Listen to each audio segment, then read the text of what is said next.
Concebida como una enfermedad o bien como un don, así como suena, la locura, para hablar en líneas generales, ¿no?, de las enfermedades mentales o de las alteraciones de la racionalidad,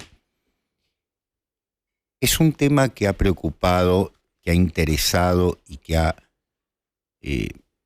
permitido la reflexión a grandes pensadores de la historia. No siempre como algo necesariamente a ser solucionado o a ser concebido como un problema de salud, sino en muchos casos como un estado superior. Los locos de Dios, tan concebidos en cierto cristianismo oriental, la idea de la locura como locura creativa, que tanto atrajo a Platón, hablando de estas facultades de la creatividad que hacen a los seres humanos diferentes e incomprensibles en muchos sentidos, pero también la locura como aquello que es un escape, una solución para ciertos seres humanos que en la historia de la humanidad, desubicados de la necesidad y de la obligación a veces de tener que aceptar ciertas reglas humanas, prefieren alejarse. Estoy pensando en Hölderlin, un gran poeta alemán, que enloquece luego de haber escrito de los mejores poemas que existen en la modernidad. Estoy pensando incluso en nuestra Alejandra Pizarnik, llevada al extremo, si bien no con una manifestación de la locura más clásica, pero sí bordeando ciertos elementos de la incomprensión. No es extraño pensar que todos esos seres humanos que tuvieron facultades tan enormes, administrarlas puede llevarlos a la locura. Incluso pensemos en las personas que tienen grandes responsabilidades. Hoy lo comentábamos hace un rato, cuando nos tomábamos un café con el procónsul y la condesa, estábamos hablando de el toque de cierta locura que tienen ciertas personas que están, por decirlo de una manera, al frente de grandes responsabilidades. Hay que estar un poco tocado en algunos casos para llevar adelante ciertas responsabilidades, ciertas cargas, por decirlo de una manera. La locura, a través del tiempo, ha sido mirada con respeto, mirada con admiración, incluso condenada, pero es, desde la modernidad, un problema que llevó a una primera solución, encerrémoslos y punto. Michel Foucault se encargó de hacer un estudio sobre ello, si bien creo que sus conocimientos de psiquiatría no serían tomados muy en cuenta por los grandes psiquiatras, pero sí el concepto de crítica hacia ello, en un libro fascinante que se llama Historia de la locura en la época clásica, para poner en duda esto.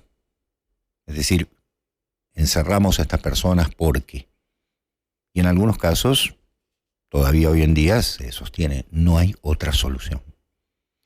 Si pensamos en la Edad Media, en la nave de los locos, si pensamos en la libertad con la cual se movían de un lado para el otro, intentando decir, bueno, son seres humanos con una concepción diferente.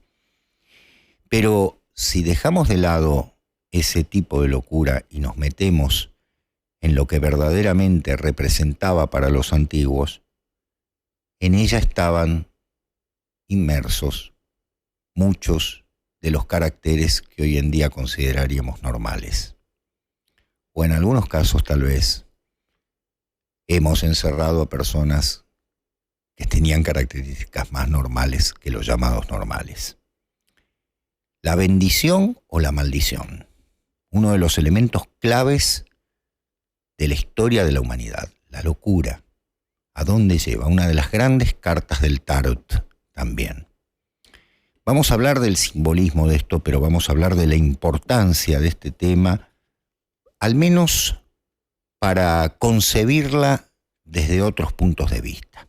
Hoy tenemos un gran invitado también, con quien vamos a dialogar en la segunda parte del programa, pero como ustedes saben, Reporte Minoritario, gracias a las divinidades, gracias a Luquitas Rodríguez, a Homero, que han decidido que yo merezco ponerme el chaleco al revés y no puedo estar, obviamente, llevar nada solo por delante. Gracias a Dios, estoy muy bien acompañado, como siempre, por mis queridos amigos, colegas, compañeros, camaradas, en esta brega, en esta lid, en esta batalla en la que nos encontramos todos los días lunes a las 15 horas en Borgerix, que ha sido refundada de esta manera. Condesa Midi Radomski, muy buenas tardes. ¿Qué tal? ¿Cómo anda, Doc? Procónsul. ¿Cómo está usted? ¿Bien? Bien, bien. Tuve un fin de semana un poco... mucha lluvia, mucha oscuridad. Ajá. Pero estoy contenta por el tema de hoy, que me encanta. Me gusta y el invitado de hoy... Le gusta la locura. Me encanta este tema, justo después de este fin de semana de locura absoluta, ¿no? Temporal. Gran tema. Pensé que... No, por el clima lo digo. Bien. Gracias con eso. Por otra parte, bien. Sí. El sábado estuvo bien, ¿no? El sábado lo hemos pasado bien, no podemos decir nada. Perfecto. Pero Muy bien. Muy bien, perfecto. Sí, no, yo le preguntaba porque no nada más por hacer un comentario. Ha venido hoy con una blusa, le decía, ha venido con una blusa romántica, habrán notado, ¿no? Tiene los vuelos, ¿no? Sí, claro. Ahí está. Por supuesto. Muy bien, perfecto. De color pardo, como dirían. Muy bien. Bien. Por el otro lado, nuestro, digamos así, nuestro heraldo. Nuestro heraldo en los pasillos, en los conventos, allí donde se maneja el poder verdadero. Sábato et al. No, ese sería de otra manera. Nuestro hombre en los pasillos que tienen buena cera, ¿sí? Que están bien lustrados. El procónsul de todas las prosopopeyas, don Diego Ortega. ¿Cómo le va, don Diego? ¿Cómo le va, doctor? ¿Cómo le va, condesa? ¿Qué tal? ¿Todo bien? Aquí estamos. No sé si es el mejor programa para desplegar esa amplia panoplia de personajes que claro. Porque nos van a levantar alertas. Nos van a estar esperando afuera. Sí. ¿Alguno pensará que estoy mal? ¿Alguno dudará? Bufas, querido amigo. Ya está, condesa, empecé. Y del mucho leer y del poco dormir se le secó el cerebro. Muy bien. El querido, claro. Ahí tenemos otro modelo de locura muy interesante. Claro. Vamos para el mismo tren, me parece. Sí. Literalmente. Exactamente. Bien. Así que bueno, muy bien. Es verdad. Muy bien, Procónsul. ¿Cómo estuvo su fin de semana? Muy bien, también, a pesar de la lluvia y del clima oscuro, la pasamos bien. Muy bien. Bueno, muy bien. Alguien me dijo que había tenido cabildo eclesiástico, pero cabildo eclesiástico. Estuve muy atento a la misa de entronación de León XIV. Ahí. Muy bien. Qué lindo, muy bien. Sí. Volvió al Regina Coeli, ¿vio? Se extrañaba. Hacía rato. Bien. Pero bien, vamos ahí. Estamos entusiasmados. Hay una nueva... Muy bien. Hay puertas que se abren. Bien, muy bien. Y mientras tanto la condesa estuvo entre los inciensos de la tercera Roma. Sí, claro. Sí. Yo estaba... Ella no necesita de esas cosas. No. Muy bien. Bueno, vamos a las redes. ¿Qué les parece? Antes de ingresar a algo que tenemos aquí detrás. No está aquí detrás. Está puesto de otra manera. Está enfrente. Bien. Como un espejo. Es verdad. ¿Acaso me reflejará? Bien. Nuestras redes. Twitter, @RMinoritariobTX, el procónsul. Qué día complicado. Hoy está. Qué antigüedad. Twitter. Sí. Claro. En fin, ¿tienen la pastilla? Sí.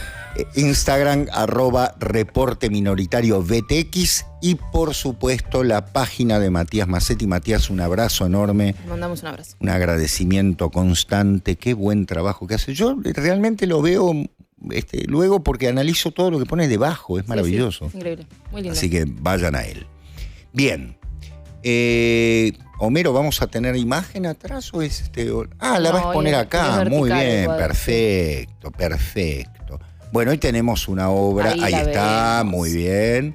Tenemos El Bosco. El Bosco. La eligió el doctor, gran cuadro. Condesa, ¿quiere usted manifestarse en torno de? Sí, ya lo hemos tenido al Bosco, que Sí. para, no me acuerdo qué. En los pecados era. Sí, ese era el cuadro, pero no me acuerdo para qué. El Jardín de las Delicias. No, era los 7 pecados, pero no me acuerdo para qué tema.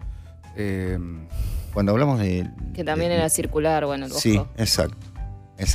El círculo. En la rueda. La rueda. Creo que era la rueda. Es verdad. Sí, la rueda, es verdad. la rueda de la Ahí fortuna. está. Claro. La rueda de la fortuna. Claro, que tenía los 7 pecados capitales del Exactamente. El bueno, Bosco. este cuadro es la extracción de la piedra de la locura, se llama. Ujú. Qué increíble. Y él suele dejar en latín escrito, ¿no? En todos sus cuadros. Exacto. Jardín de las Delicias también. Y esto dice algo muy interesante para abrir, más allá de, obviamente, la simbólica de su imagen, ¿no? Pero lo que está escrito es: extráigame la piedra de la locura, soy Ludendans. Le avisa quién es, ¿no? Y Ludendans, en la literatura holandesa, es un sátiro que representaba la ignorancia.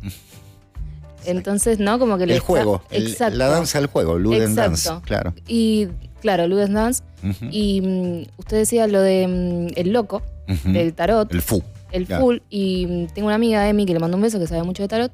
Y ella me cuenta que el loco es la primera carta del tarot, Sí, señora. que es con la que Es empieza verdad. el camino del héroe, Ujú. que termina en el mundo. Ujú. Es todo como una suerte de recorrido de camino del héroe, la simbólica del tarot. Y bueno, este loco en este sentido, que la locura va a representar, obviamente lo vamos a hablar, un montón de cosas. Dentro de ella, la consideración de la ignorancia, ¿no? Como Sí. lo que le está pidiendo es que le Sí. saque. Exactamente. Exactamente. Como el Por eso primer se paso. trae claro. Fíjense que tiene pantalones, Sí, ¿no? En oposición de los otros, ¿no? claro. Porque los pantalones eran en ese momento usados por los juglares, por los... Claro. ¿no? Era una marca de... El personaje que le está extrayendo tiene un embudo, como, Sí. ¿no es cierto? Como corona, por decirlo Sí. de alguna manera. El que lo está observando, que está sentado en la mesa, tiene un libro sobre la cabeza. Sí. Y el otro tiene Sí, una un suerte de- recipiente, ¿no? Claro. Diríamos como una cafetera, parece, ¿no? Pero Sí, que son todos símbolos alquímicos. claro, Son exactamente. todos símbolos de la alquimia. Fíjense los colores bien marcados, blanco, negro y rojo ahí, ¿no? En el centro. Ujú. Y los paisajes. Y una vertical clarísima, ¿no? Sí, Mm, que cae gracias. sobre el sabio Exactamente. de negro. Claro, exacto. Es un monje en algún sentido. Sí, un Está- monje, claro. Está tonsurado, así que... Claro, es un monje. Muy bien. La No, mesa... no creo que sea una cafetera eso que lleva ahí. No, Debe tener no. algún no. líquido. No, muy bien. Claro. Es un bálsamo. Un bálsamo alquímico. Claro, exactamente. Ustedes saben que la extracción de la piedra de la locura existe relación con ciertas operaciones que se hacían entre los incas en América. No se sabe bien por qué los incas trepanaban el cráneo Sí, y luego ponían oro. Se supone que puede ser una intervención quirúrgica para solucionar males cerebrales, pero también puede ser algo iniciático. claro. En la película de Peter Weir, hablando un poco de círculos y Sí. de cosas que vuelven, Capitán de Mar y Guerra, que la comentamos, hay sí. una escena en la que uno de los marineros tiene después de una batalla lo tienen que operar quirúrgicamente Sí, y con la moneda. efectivamente le ponen una moneda. Totalmente. El doctor le hace Sí. unas perforaciones y como si fuese una suerte de continuación del cráneo, que es una intervención, que incluso es el personaje que tiene algún carácter medio raro, medio místico, Sí. medio Sí. que ve cosas que otros no Claro, ven. ¿no? él Acá anticipa. Él anticipa la batalla. Visionario. cosa ahí. Claro. Que también es una empresa, el Acheron, ¿no? Es como, existe, no existe, quién Claro. lo ve, quién no lo ve, está ahí. Quería traer a colación Muy eso que bien, recordé excelente. de Peter Weir. Y justo oro, ¿no es cierto? Sí. Claro. Sí, sí, sí. Sí. Perfecto. Este- Bueno, este- perdón, Sí, no, justo no. me quedó. En la última ola también, que la hablábamos en el café, también hay una piedra Mm, que el abogado la estudia, que es una piedra que usan los aborígenes que dicen que te vuelve loco. también. Claro. Bueno, el piedra de anillo la- único, Claro, ya que vamos a Total. traer agua para todos nuestros molinos. Sí, Total, sí, total. exacto. Pero bueno, eso responde también a Yo veo este cuadro y no puedo dejar de pensar en otro holandés. El Bosque era holandés, ¿no? Sí. ¿Quién digo? Exacto. Peter Hieronymus Bosch. Peter Bruegel. Peter Bruegel y toda por lo menos los ciclos de cuadros, así el carnaval. Sí. Claro. De hecho, ¿Cómo se llama? Cristo en la cruz, el Molino en la cruz, creo que es. Sí. O el Camino al Calvario. Que responde también a un espíritu de la época, porque estamos hablando del año 1400. Sí, Sí. siglo XV. 78. El Cinquecento dirían en Italia. Creo que es 1478, no me acuerdo, pero Exacto. por ahí, cerca de ese año. Con lo cual estamos hablando de una época muy complicada, Sí, Países Bajos. sí, Países Bajos, Ujú.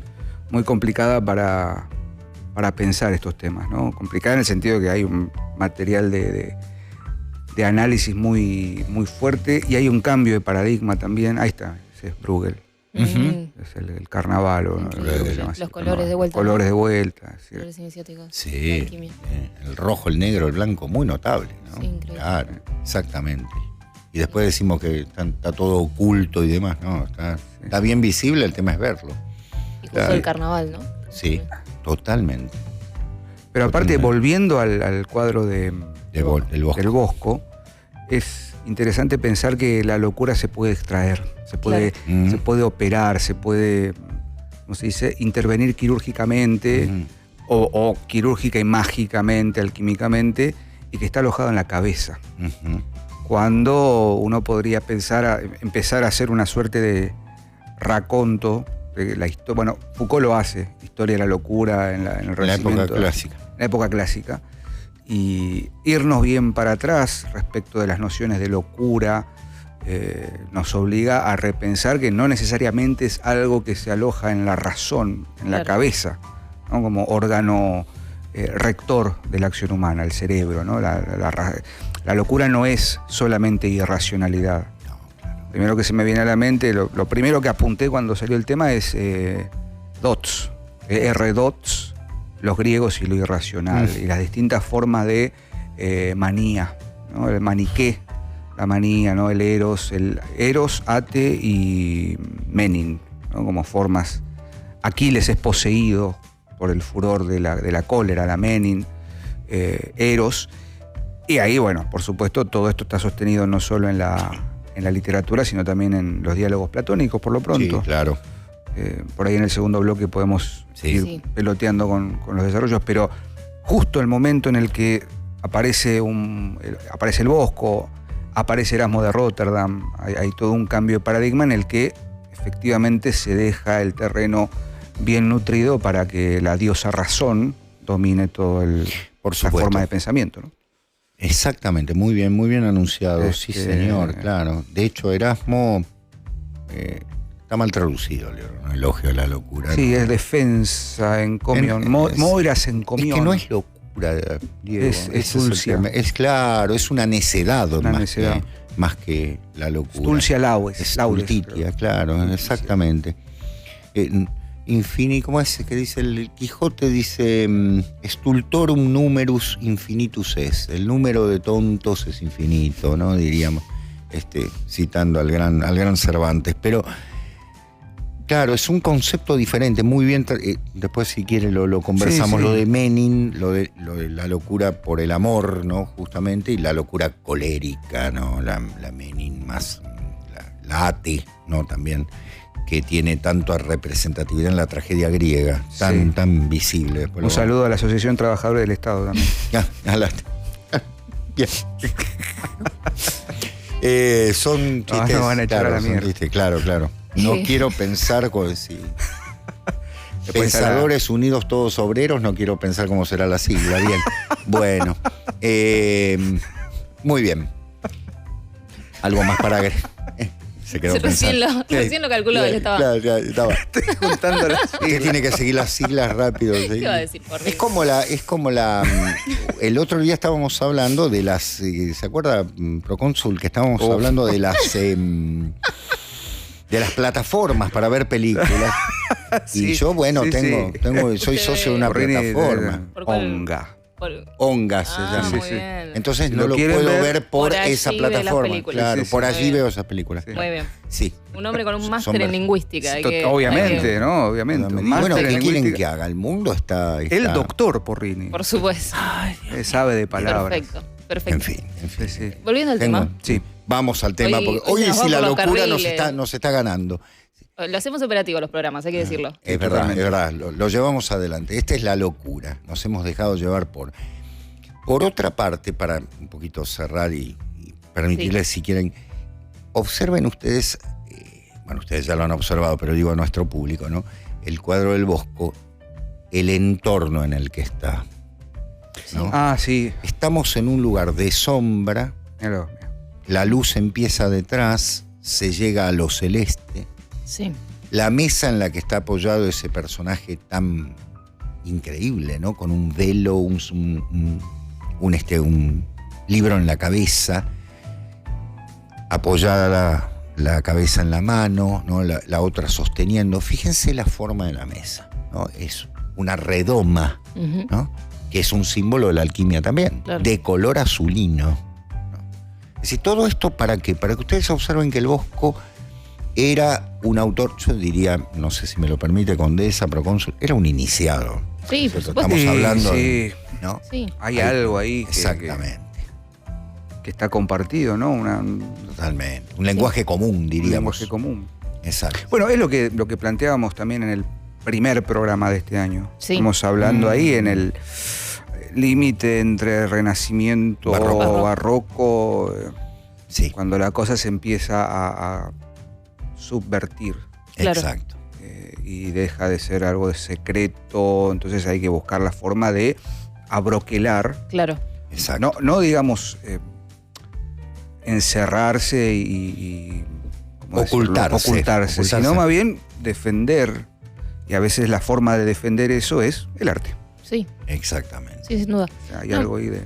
Pensaba que sin duda, obviamente, durante todo el episodio vamos a ir hablando de lo que es una polisemia, ¿no? Del símbolo, porque obviamente la locura también por la época, por el tema, Sí. por cómo sea representada, porque por ejemplo acá decíamos lo de que justo este hombre del cuadro del Bosco es un sátiro que representa la ignorancia, Ujú. pero también es lo contrario, a veces la locura es Sí. la sabiduría, ¿no? Por supuesto. Entonces, es una enfermedad o también es el que ve, ¿no? Exactamente. Entonces sin duda hay una polisemia en ese sentido, incluso con la figura de los juglares o los sátiros, que eran como los hazme reír o los bufones, los que Sí. divertían al pueblo, pero justamente era una de las máscaras más importantes de la sabiduría, fue la locura en lo que es la Edad Media. Ujú. Entonces, bueno, obviamente también hay concepciones modernas, ¿no? De eso. Claro. Pero este disfraz de irracionalidad o de... Era una ventaja, ¿no? Es una máscara. Sí, totalmente. Entonces también, sin duda, hay como una polisemia en torno al tema, ¿no?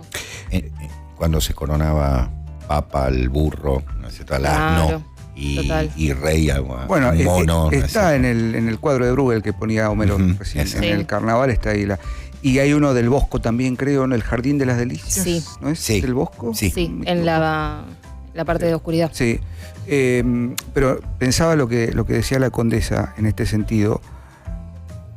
Paradójicamente, la etimología de locura, loco, es locus, ¿no? El lugar. que se queda siempre en el mismo lugar. Claro. ¿no? Y volviendo al full, es el que tiene ese rostro inexpresivo, el estulte, Ujú. el tonto, el bufón, Ujú. el hazme reír, pero es el que dice la verdad.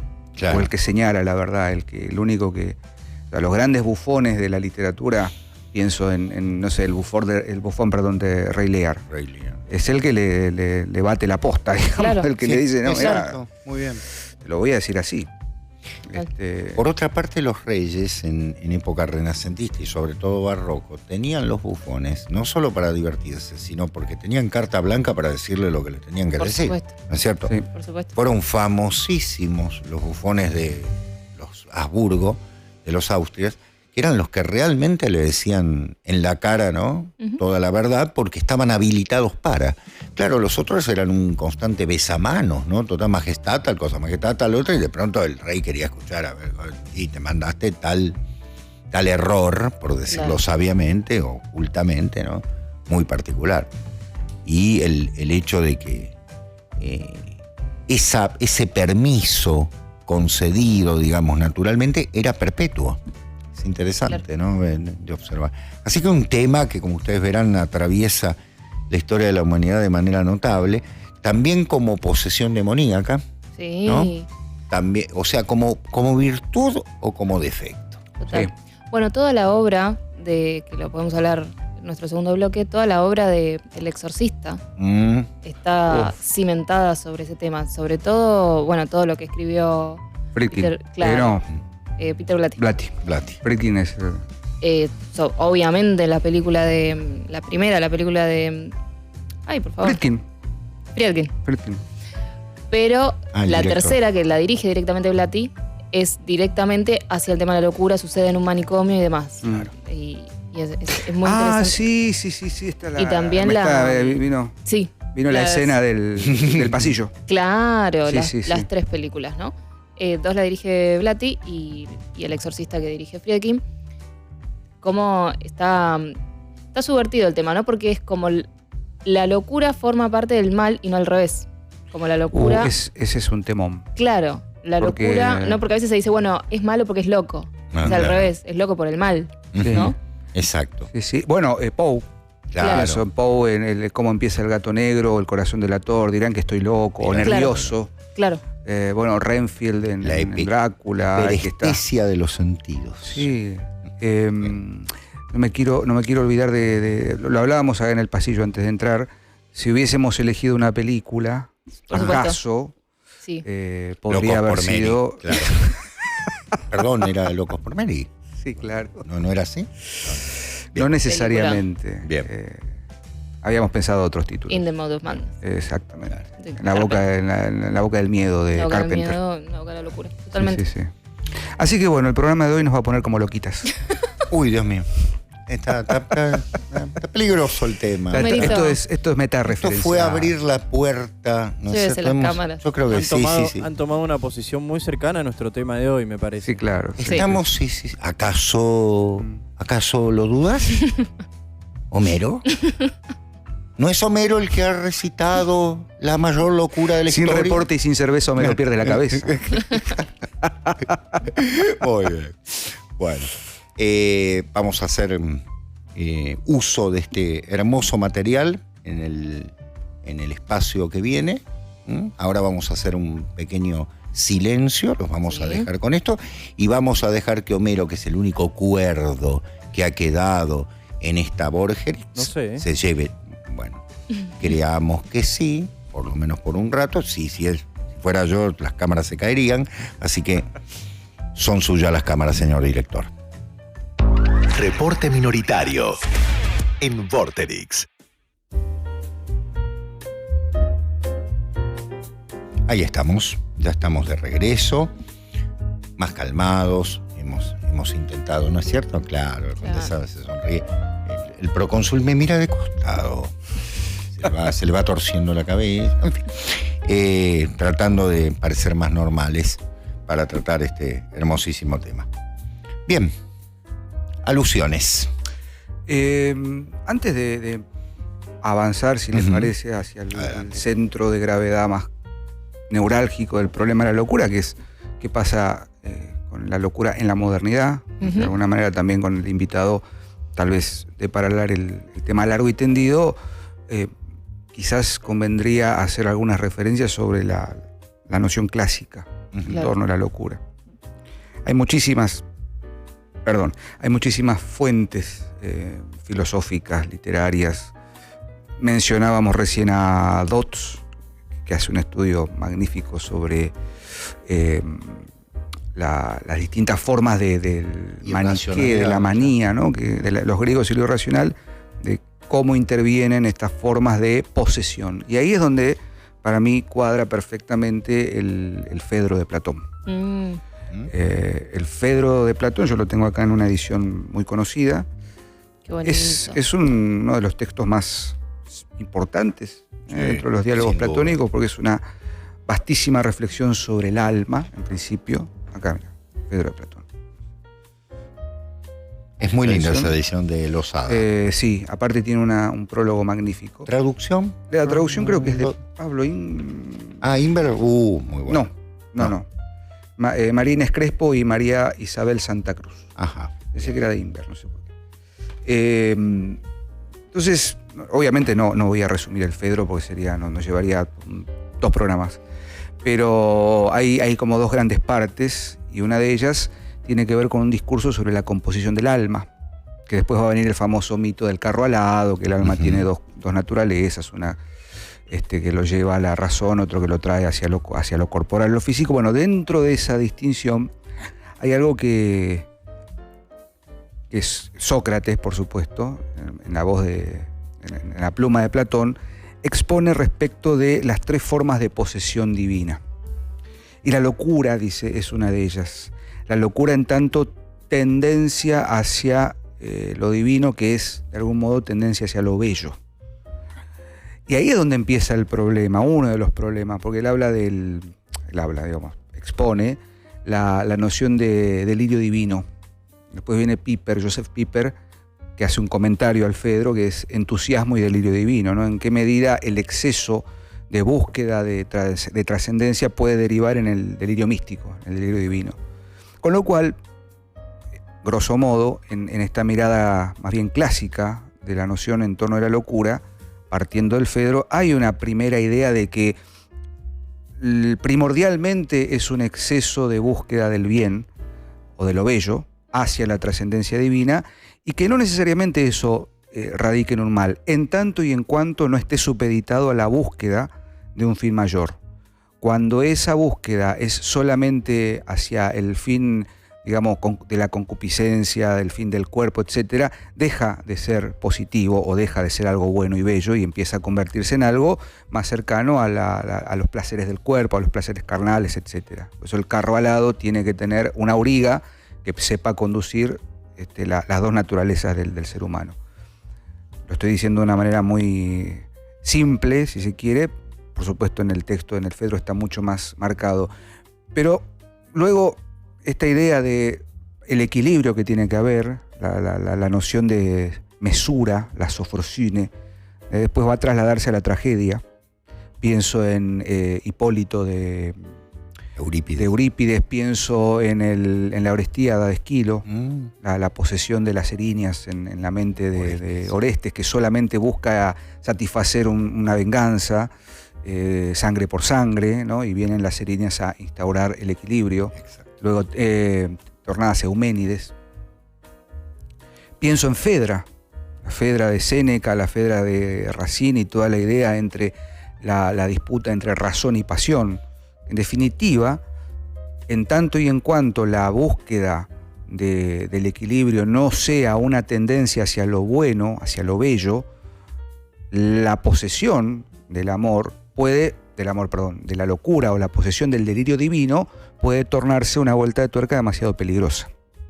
Es un poco lo que adelantaba el doctor respecto de Hölderlin, ¿no? La posesión, la manía, el delirio divino mal encausado puede derivar en una locura un tanto peligrosa. Sí, señor. En cambio, En la época, ¿no? encausada dentro de la mirada de algo inefable, de algo trascendente inefable, es otra la noción de locura en este caso. Eso, grosso modo, es lo que fundamentaría la mirada clásica de la locura. Sí.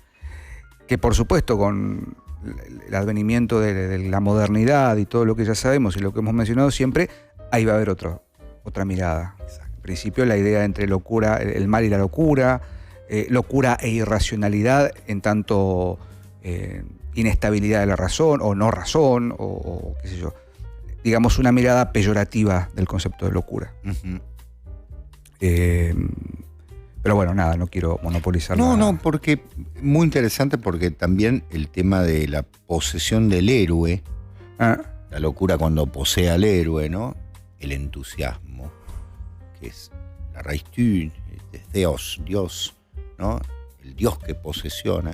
Fíjense qué interesante etimológicamente, discúlpenme mi pasión por estas cosas, pero ahí está la raíz de Theos, y también está la raíz de Theos en una palabra que es transparente, atheos, pero la idea justamente no es sin Dios, sino al que el Dios abandonó, al que el Dios dejó. muy interesante este concepto. Cómo el Dios nos posee o nos abandona, ¿no? O sea, cuando nos posee es una visión absolutamente trascendente, que obviamente roza la locura, ¿no? La mística roza la locura también, Sí. ¿no? ¿Cuántas veces hemos dicho cuánto de esto es, ¿no? Las visiones de los místicos parecen, ¿no es cierto?, producto de una locura general, pero es por eso loco de Dios, ¿no? El poseído en ese sentido, que también es discutido, incluso en la ortodoxia, Condesa, ¿no? Sí, hay un libro de Vladimir Lossky, creo que Ujú. es muy interesante, que se llama Introducción a... Si no es la iconografía ortodoxa, es Ujú. por ahí el nombre, perdón, Humberito, que ahora no me lo acuerdo, y se habla de esto, ¿no? Como, primero que la ortodoxa va a decir que no hay religión sin mística, Ujú. que no existe. Claro. Y por otro lado, llevándolo a la concepción artística, ¿no? Esta idea del entusiasmo, en lo que son las estéticas más clásicas, el entusiasmo por la belleza, el entusiasmo por el arte, ¿no? El arte como lo bello, también crean de alguna manera esta dimensión paralela, que también lo hablábamos con Pompeyo, que tocamos Sí. el tema de la locura, ¿no? Como la necesidad de crear esta otra parte desde la cual extraer material, ¿no? Para la Ujú. creación, justamente, también es digamos, un hilo muy fino de ida y vuelta, ¿no? Como lo es el misticismo y como son las estefanías. Como, bueno, voy a buscar y tengo que Claro, volver, ¿no? claro. Pero puedo también no volver. Y también de alguna manera funciona como un velo, ¿no? Ujú. Intencionalmente, como cuando decíamos en la Edad Media, era una máscara la locura, o lo que se entendía tal vez para el pueblo como loco. Y también, digo, en un sentido alto, es un velo para determinadas susceptibilidades que no soportan ese conocimiento y que está dado así. Digo, la teología o el símbolo va a entender que hay un límite y que si uno intenta traspasarlo se va a volver loco, ¿no? Lo Ujú. hablábamos, y que es un velo, digo, funciona como un velo. Lo hablábamos el año pasado, ya no me acuerdo en qué circunstancia, de la 4 de Indiana Jones, cuando Kate Blanchett le pide a los extraterrestres que le expliquen, que la dejen Calaveras de ver. cristal. Claro. Claro, las calaveras de cristal, déjenme ver, y cuando le muestran le explotan los ojos, ¿no? Exacto. Esa idea de, es un velo, quieras o no, ¿no? Totalmente. No cabe en cabeza de hombre, decía. Es- Me acuerdo cómo era la cita. No sé si era San Agustín o Santo Tomás. San Agustín, me parece. Claro. No entra en cabeza de hombre aquello que está Claro, destinado a la. claro, por eso hay que ir con cautela, ¿no? El misterio no se resuelve, no se profundiza en última instancia. Sí. Al contrario, Hay un- se busca la profundidad. Hay un dicho que no sé si es de un hadiz o es del Islam, que dice, entre Dios y el hombre no hay ningún velo, entre el hombre y Dios hay 700.000 velos. Exactamente. ¿no? Como Él nos puede ver Exacto. directamente, Claro. nosotros necesitamos 700.000 velos para ver. Exacto. Porque si Exacto. no, No, nos destruiríamos. Sí. El gran tema que siempre lo nombro de Zeus y Semele, ¿no? claro, ¿Querés que me manifieste? Bueno, pum, a la miércoles, ¿no? a la mierda. Claro, exactamente. Es así de sencillo. Por otra parte, la idea decíamos, el héroe entusiasmado, ¿no? Lo que lo lleva al frenesí, podríamos decir, también como término, que lo nombra la vida es sueño nombra ese término, ¿no? Que es la vida un frenesí, ¿no? Una pasión. Frenos, de donde viene frenopático, es una forma de la locura también. Y como bien decía el procónsul, estas ideas de distintos tipos de locuras, ¿no? Que parten o bien desde el enamoramiento, Sí, también el amor es una locura en muchos sentidos. Bueno, es Pedro. Claro, Claro. exacto. Lo es también la belleza, lo es también la búsqueda del conocimiento. Pero retomando algo que me pareció muy interesante que decíamos de Hölderlin, ¿no? Todos los poetas, a partir de la modernidad, empiezan a ser considerados loquitos, ¿no? Acá sí, ¿no? Loquitos. sí, En tanto no son ya visionarios para la sociedad. Lo eran, ¿no? De hecho decimos vate, viene de vaticinar, ¿no? Claro. Es decir, el que vaticina. Y se convierten en marginales. claro. No pueden ser, en el mismo Japón, ¿no? Los poetas, los pidgin, son poetas, digamos así, marginales, alejados, ¿no? Fuera de las ciudades, porque es una visión diferente. Es una visión no utilitaria de la verdad, ¿no? Cuando la verdad se convierte en algo utilitario, deja de ser verdad. Hablando de León XIV, dijo algo interesante el otro día en torno de eso. Dice, en torno de la verdad y la comprensión del mundo. Dijo, si para comprender el mundo renunciamos a la verdad, está mal, ¿no? Estuvo muy bien en ese sentido, me pareció muy claro, ¿no? O sea, a ver, si algo consideramos verdadero, justamente es mantenerlo más allá de, ¿no? Perdón. No, está bien, está bien. Pensaba en la cordura, justamente, en esto de la búsqueda de la verdad. El ordenamiento de la cordura es volver al corazón. Claro. Y no es necesariamente volver a la razón. Claro. O sea, ¿en qué medida, sería la pregunta, en esta mirada primordial respecto de los límites entre la posesión, entre el delirio místico, etcétera, siempre hay la necesidad de que haya un orden primordial que ordene, valga la redundancia, o que, digamos, ponga en caja estas exacerbaciones del delirio místico, del delirio divino. La cordura, la idea de cordis, es volver al centro, volver Claro. al eje. El Quijote. Ujú. Viví loco y ahora muero cuerdo, y ahora soy cuerdo, ahora soy Alonso Quijano el bueno. Ese es otro gran tema, ¿no? La locura del Quijote. Es una locura moderna, si se quiere, ¿no? Es una locura reaccionaria. Una locura reaccionaria, es ¿no? una locura elegida, tal vez. A mí me encanta pensar que en esos dos capítulos, digamos, que marcan la mitad de las dos partes, el capítulo 25 de la primera parte, en Sierra Morena, que es un ascenso, y el capítulo 26 de la segunda parte, descenso. la cueva de Montesinos, es a la inversa. Claro. O sea, hay un ascenso, hay una, digamos, exacerbación de la locura, la carta de Dulcinea, Terrible. y el descenso a la cueva de Montesinos. ¿Y ella qué le pide? Ella, bah, hablemos de eso, ¿no? Ah, Y, las 20 monedas. y él vuelve, y es el momento en el que, bueno, llegan los condes, no sé qué, y el final es la máscara, el velo se ha caído, la máscara se ha roto, y funciona también a partir de que el Quijote ha articulado la locura en su entorno. Él no es el loquito, los locos son los otros. Claro. Porque Totalmente. para poder enfrentar, entre comillas, para poder traerlo al mundo conocido, tienen que meterse en el mundo de él. Claro. Ujú. Muy bien. Todo lo que hacen los condes, en definitiva, está plagado de personajes que están todo el tiempo actuando. Las bodas de Camacho. las bodas de Camacho, Dorotea alias la princesa Micomicona, el cura y el barbero que se hacen pasar por encantadores. El mismo Sancho al final termina diciéndole, bueno, y mañana salgamos vestidos de pastores y tal vez de... Es una cosa fabulosa. Es un poco la respuesta a esta forma de entender la locura. Ujú. Obviamente es una locura literaria, obviamente es una desmesura elegida por Don Quijote. Y el final me parece que es como poner en caja, porque él vuelve al corazón. La cordura que recupera es encontrar el eje ya no en la mente, porque eso se ha ido, al darse cuenta de que el ideal de caballero ha sido vencido por otro caballero, el de la Blanca Luna, aparte el de la Blanca Luna, que no es menor el símbolo, vuelve a ser Alonso Quijano.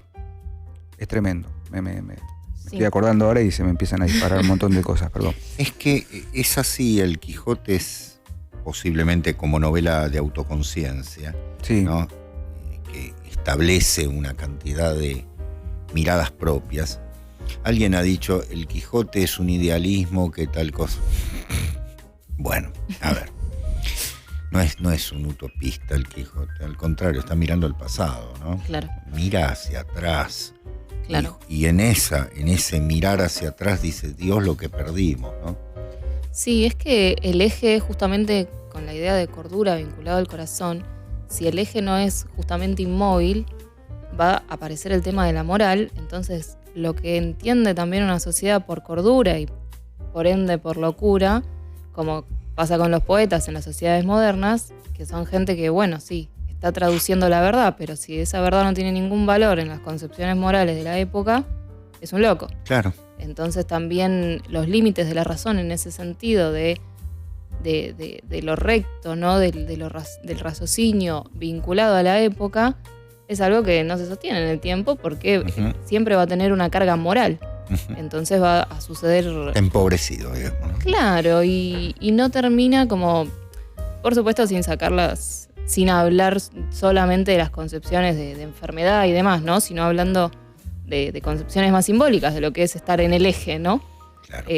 Bueno, uno puede hacer un estudio de las sociedades, qué fue estar en eje en determinadas épocas y hoy son absurdidades, ¿no? Sí, exacto. Entonces, si el eje justamente para poder retornar tiene que estar siempre en el mismo lugar, Ujú. en este sentido del corazón y demás. Exacto. Muy interesante, por otra parte, Condesa, para reafirmar el corazón, ¿no? El centro. El centro. Hemos Claro. pensado siempre el centro está ¿no? en la cabeza, además. No, justamente el centro del cuerpo, en la disposición de lo fundamental, es el corazón. Inclinado hacia, pero como elemento central, ¿no? Valga decir que el procónsul traía a colación, dice, concordia, ¿no es cierto? Cordura, ¿no? Recordar, todo es volver al corazón. Son formas distintas de volver al corazón, porque el saber, la sabiduría profunda estaba en el corazón. Claro. Cuando decimos la filocalia que pertenece a Sí. ustedes, ¿no? La oración del corazón de los cristianos orientales, nuestros hermanos ortodoxos, justamente es una oración en silencio, Sí. ¿cierto? Es una oración interior que es de una fuerza impresionante, ¿no? En ese sentido. Por otra parte, en la locura, yo pensaba, ustedes recién dijeron algo muy lindo en torno de los místicos, no sé si fue la condesa, el procónsul o los dos en algún momento, decía, qué incomodidad la del místico, qué incomodidad genera el místico en la institución, ¿no?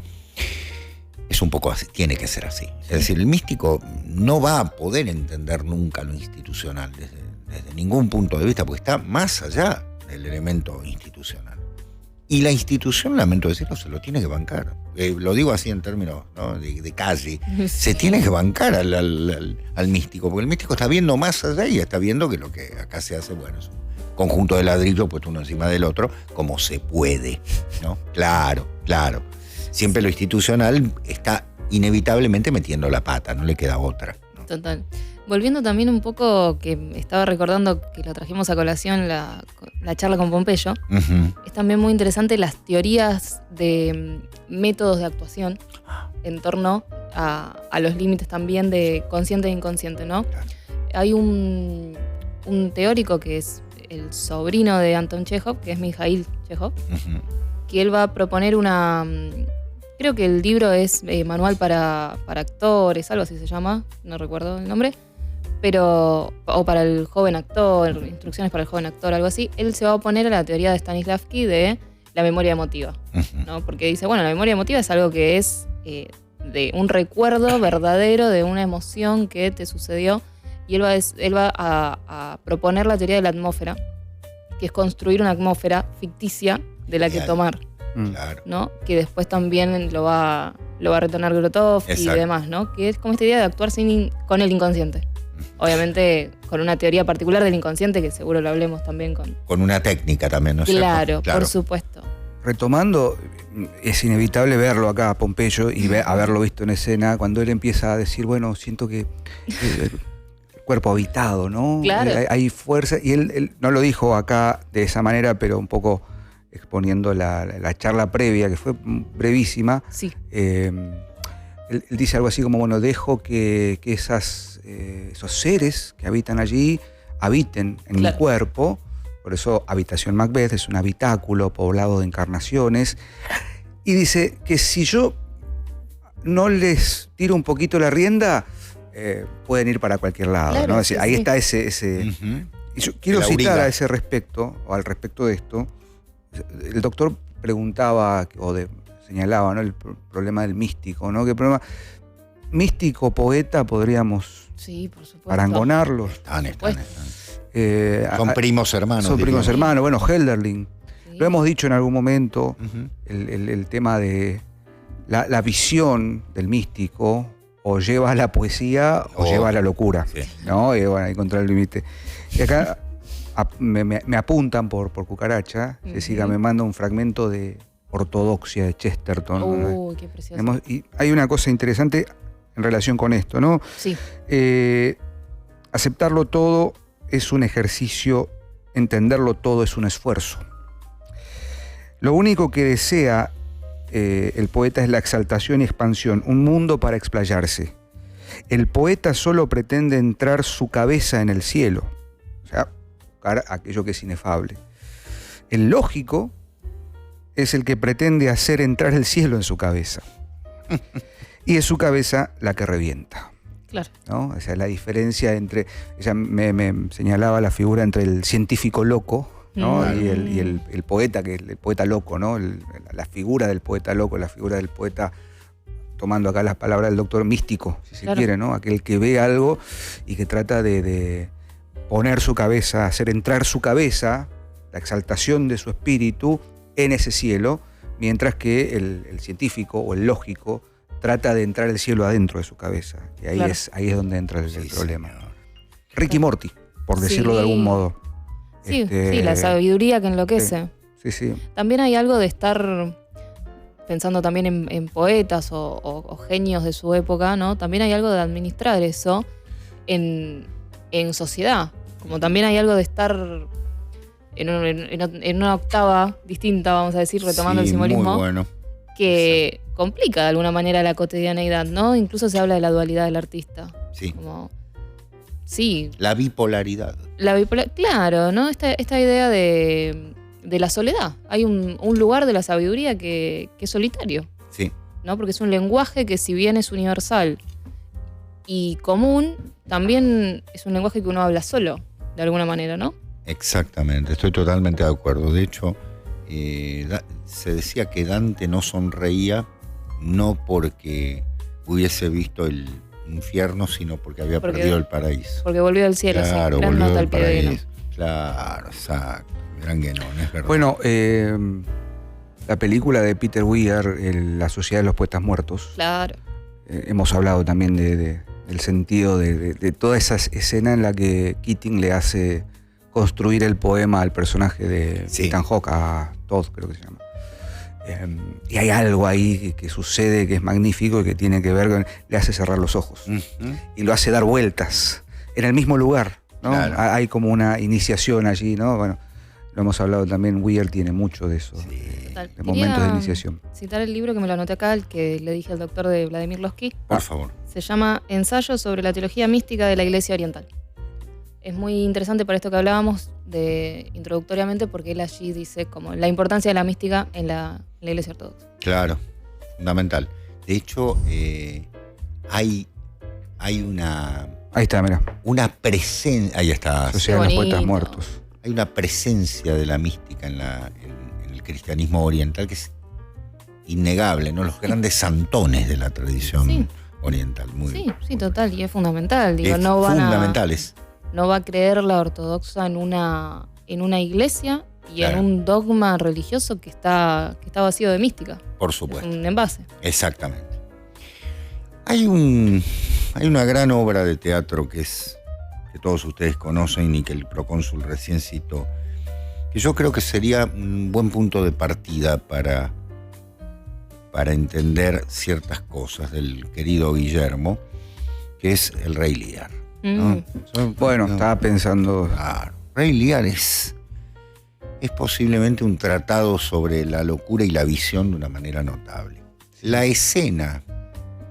escenas, ya avanzada la hora del acto tercero cuarto, cuando Lear está solo con el bufón y están en medio de esa tormenta, es justamente el diálogo de dos locos que están más cuerdos que nunca, ¿no? Es decir, el bufón le hace ver a Lear que está totalmente loco.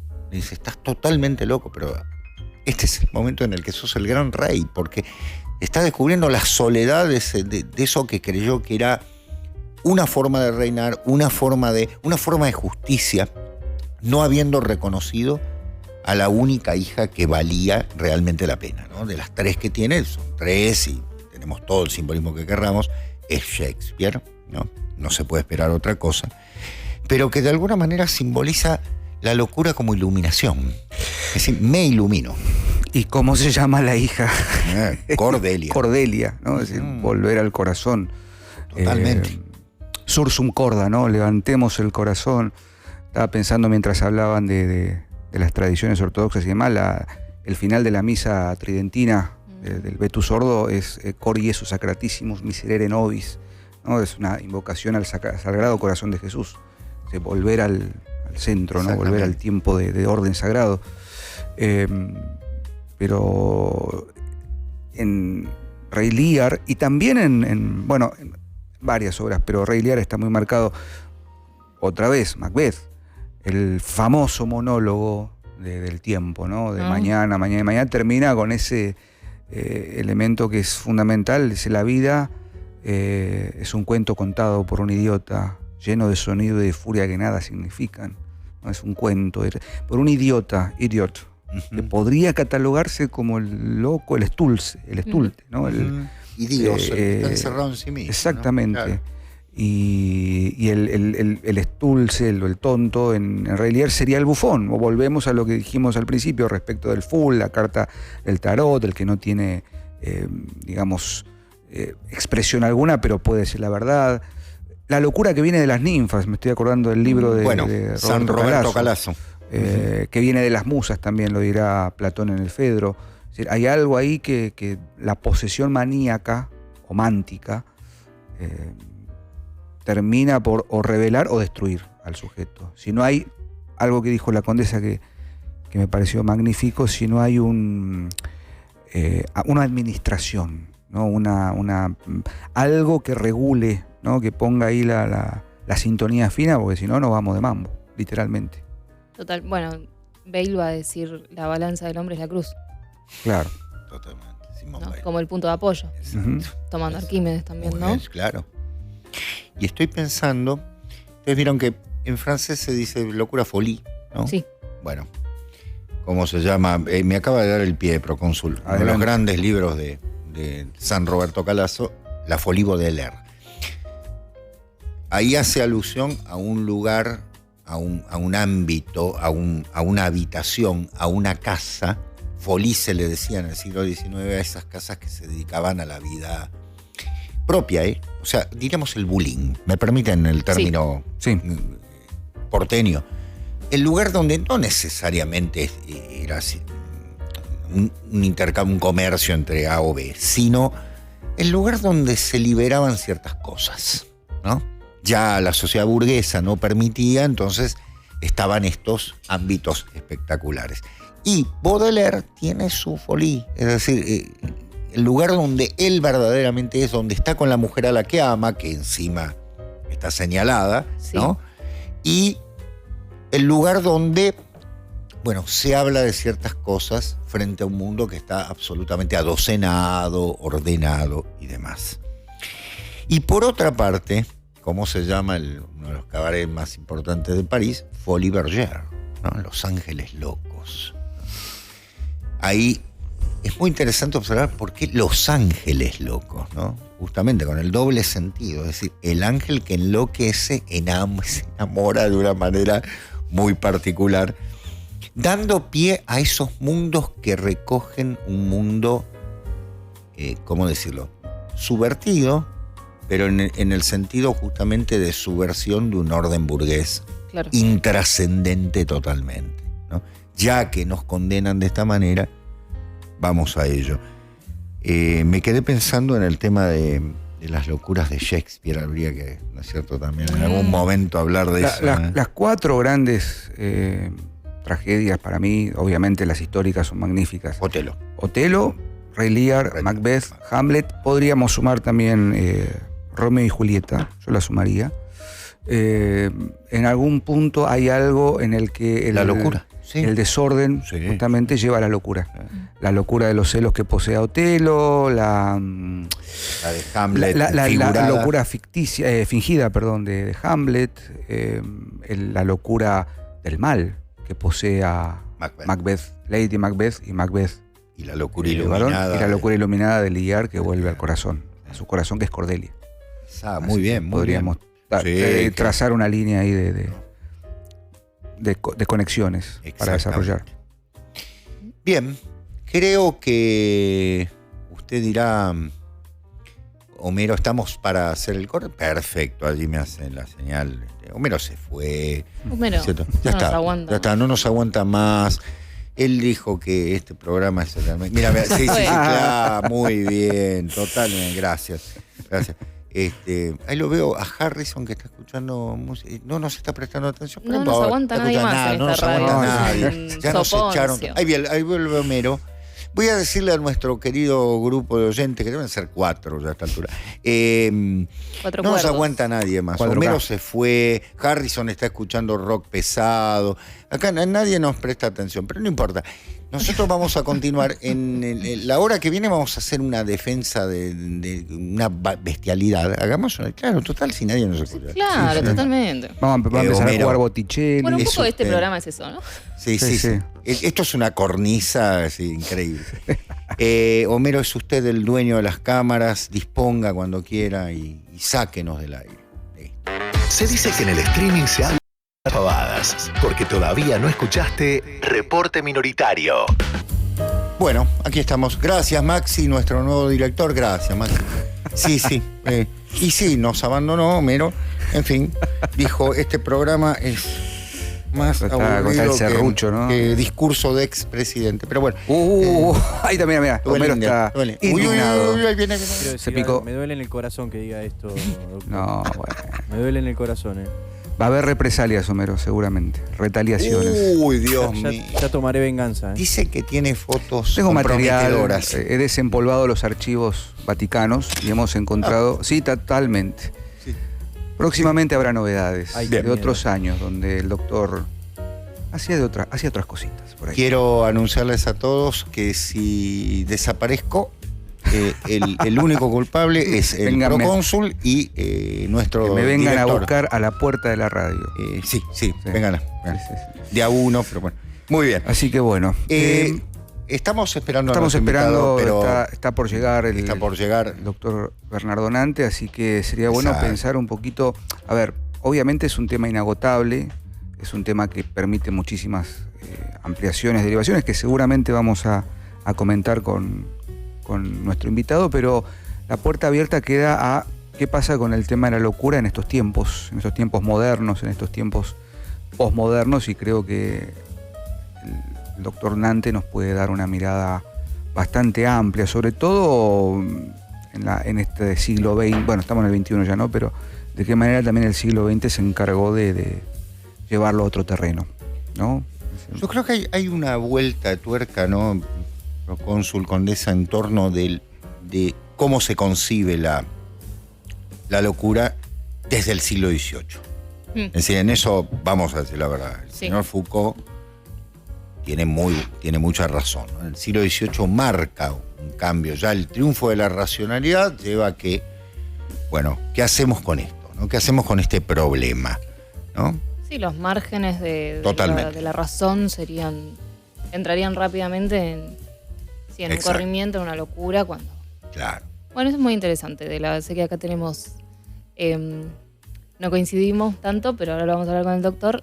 Ahí aparece también la figura de Jung, ¿no? Ujú. Que va a decir la locura vinculada a teofanías, Sí, ¿no? exacto. Que obviamente para una época absolutamente racional son delirios, justamente como decía el procónsul, todo es un delirio místico, ¿no? Claro. Hoy también sucede mucho eso. Pasa que hoy tenemos un mal mayor, que es que hay un nivel tal de perversión de lo simbólico que hay muchísimo delirio místico. Es que sí, Claro. porque de alguna manera está triunfando el enemigo al momento de alejarnos de la verdad. Algo que Claro. se dijo con mucha precisión, si no hay una tendencia a la verdad, no hay posesión ni delirio divino ni delirio místico que valga. En todo caso, la única verdad es el dinero, en definitiva, ¿no? Quizás esas Sí. manifestaciones de lo que se llaman de delirios místicos y tal, y la venta de una cantidad de saumerios, ¿no? Sí, en dólares. In En God we dólares. trust. Sí. En Dios creemos. Responde también a ese proyecto de pulverizar toda forma de pensamiento Sí. trascendente. Exacto. Sí. Exactamente. Observando fundamentalmente la idea de que la muerte de la trascendencia es también, fijémonos, por una parte, el hecho de todo anhelo del ser humano para intentar el acercamiento con lo trascendente va de la mano también de la condena de toda forma de locura. Claro. Es el mismo tiempo, Sí. ¿no?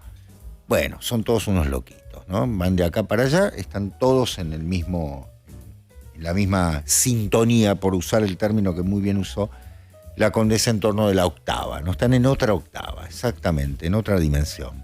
Sí, nos quedó también ahí que es para un episodio aparte, pero el tema del carnaval, ¿no? Que Sí. en el sentido de un mundo desacralizado y en las sociedades modernas, el lugar que tiene el carnaval, el estudio teológico va a decir que no existe más como tal, porque antes tenía un sentido, que es que era un día en el que bajaban las influencias inferiores y había como una suerte de fiesta del exceso, Exacto. donde todos desenmascarábamos nuestras cosas más bajas, ¿no? Para después volver al orden. Esta necesidad de desorden para volver a organizar. Ventear el gas, diríamos, ¿no? Exactamente. Abrir la llave. Pero ahora vivimos en un desorden absoluto. Claro. Es un carnaval perpetuo, va a decir que no, Exacto.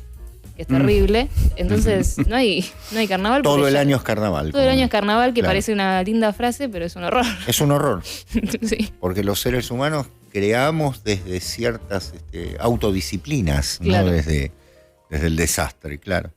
Del mismo modo que hemos confundido, eso lo dice Baudelaire y tiene un librazo para nuestros oyentes, Los paraísos artificiales, un gran libro de Baudelaire, Hermosísimo. un ensayo espectacular. Justamente el que probó, ¿no es cierto? Y cómo, con cierta sustancia, diciendo, no va, no es esto, no es por este lado, ¿no? La creatividad pasa por otro lado, es un entusiasmo de otra manera. Si yo lo provoco, lo insuflo y demás, se Totalmente. vendrá abajo.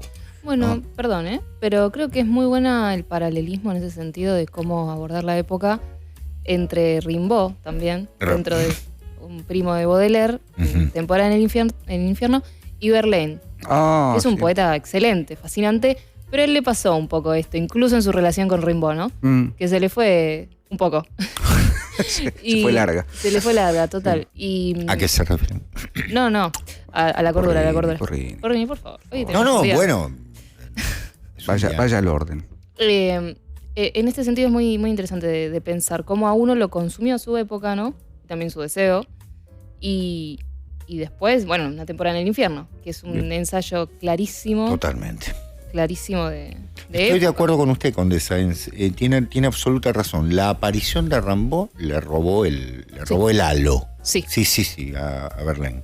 sí. Que había sido un poeta colosal. Sí, por supuesto que lo es. Sí. Exacto. Y no es culpa de No, Rimbaud. por supuesto. También hay que decir que Verlaine entró en un mundo de aburguesamiento. Sí, ¿no? él se codiaba con el enemigo un poquito. Exactamente. Claro, Sí. claro. No supo ver lo que sí supo ver Rimbaud, que era un rapto en un momento, un tiempo y demás, y después ¿no? Totalmente. abandonarlo todo porque... Sí, dosificar la vida en sociedad. Totalmente, claro. Sí. Cuando se fue a Etiopía, ¿no? Sí. Que tuvo un enorme diálogo místico Sí. con un gran sacerdote francés. Sí. Era maravilloso, el sacerdote quedó absolutamente fascinado del conocimiento teológico de Rimbaud. Sí. Sí, de hecho lo apodaron el ángel. Sí, Porque, claro, era rubio, cosas claro. Condesa, Sí. tenga cuidado. así. Yo, no. Bien. Pero hay algo que es clave. Rimbaud, bueno, aparte de ser un dotado, ¿no? en Sí. el lenguaje y demás, a los 16 años escribía en perfecto griego, ¿no? Y en latín ni No, es una hablemos. locura. Cosa escribió ya la poesía escribió a los 15 años. ya es una- Totalmente. Y termina de escribir a los 20. Sí. Como diciendo, bueno, ya está, ¿no? Claro, increíble. uno diría, era un Sí. iluminaciones, Sí, ¿no? sí, sí. Estaban todos. Bueno, la idea del poeta místico Sí, por sí, excelencia. está allí. Sí. De hecho, el padre Castellani, Sí. que consagra a San Carlos Baudelaire, ¿no?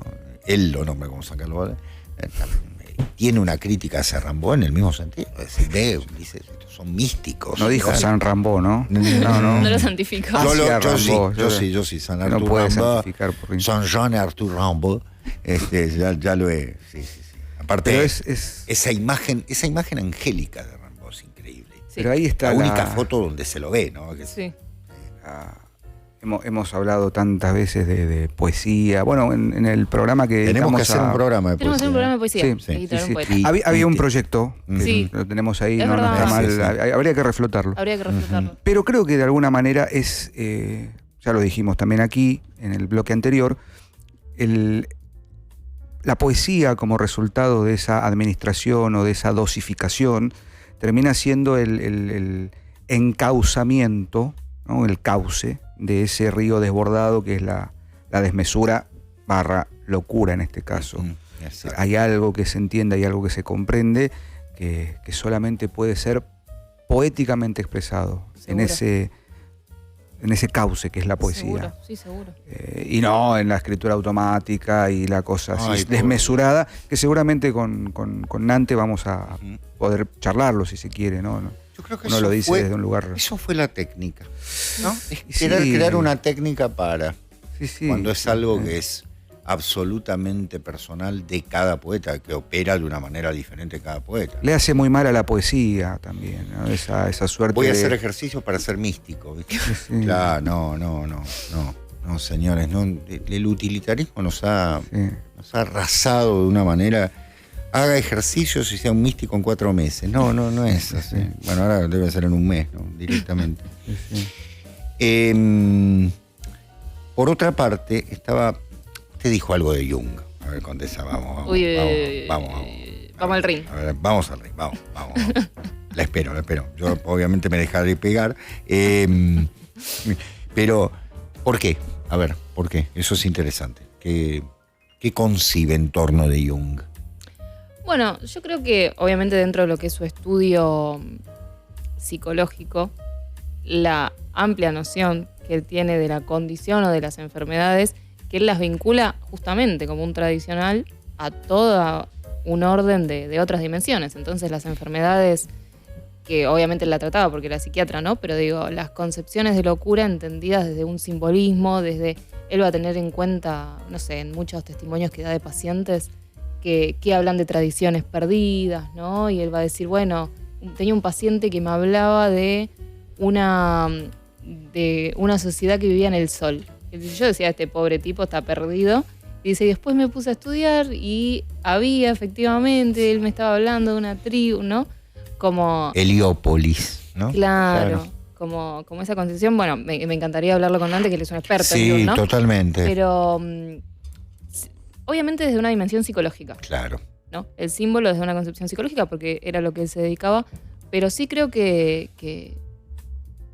entendía esta polivalencia simbólica. Ujú. Y él hacía dialogar, de alguna manera, las operaciones, y aparte, como en un sentido médico, tomando la alquimia también, ¿no? Incluso él tiene alquimia de símbolos. Que eso me gustaría preguntarle antes sobre la noción alquímica de la locura también, ¿no? Que incluso se habla de lo saturnino, Sí, claro. ¿no? Que Exacto. uno decía, la medicina moderna va a decir, no. Lo plumbeo. Claro, Claro. era una intoxicación por plomo, pero es alquimia pura Claro. eso. Claro. Entonces, Un Exacto. exceso de alquimia. No existe. Claro. Por otra parte, ¿se acuerda que Jung tiene un libro que se llama Arquetipos e Inconsciente, Inconsciente colectivo, Muy sí. famoso, exactamente. Yo tengo mis pruritos, pero tal vez porque no haya profundizado del todo en cierta concepción. Lo arquetípico como... Yo lo entiendo más desde un punto de vista más tradicional y simbólico que Sí. psíquico, que Claro. de la materia psíquica, pero es verdad que Jung recupera ese concepto. sí, y es verdad también que hay una diferencia muy grande que se suele confundir, que es lo psíquico y lo espiritual, Sí, totalmente. Totalmente. Pero yo no creo que él lo confunda. Yo creo que él habla de lo psíquico. Cuando dice el concepto de ánima. Claro, Mm. yo creo que son los jungerianos los que confunden Ah. psique con espíritu. No sé si es Jung. Yo no diría que Malditos es Jung. jungarianos Arruinaron a Jung. Totalmente, como pasa con tantos. Con tantos. Como Totalmente. los sosurianos con Saussure, claro. Sí, Como los incluso él freudianos con reconoce los límites del psicoanálisis. O bueno, el psicoanálisis más moderno, pero incluso él critica mucho Sí, a Freud. sí, claro. Él reconoce las limitaciones de la psicología, ¿no? Ujú. O del estudio. No las limitaciones, sino que justamente forma parte de una polisemia de otras dimensiones. Totalmente. Yo creo No. que él entiende ese límite. Bien. Recuerdo en algunos casos a ciertos psicólogos de la digamos, egresados de la Facultad de Psicología nuestra, que sostienen que, claro, no consideran a Jung de ninguna manera, ¿cierto?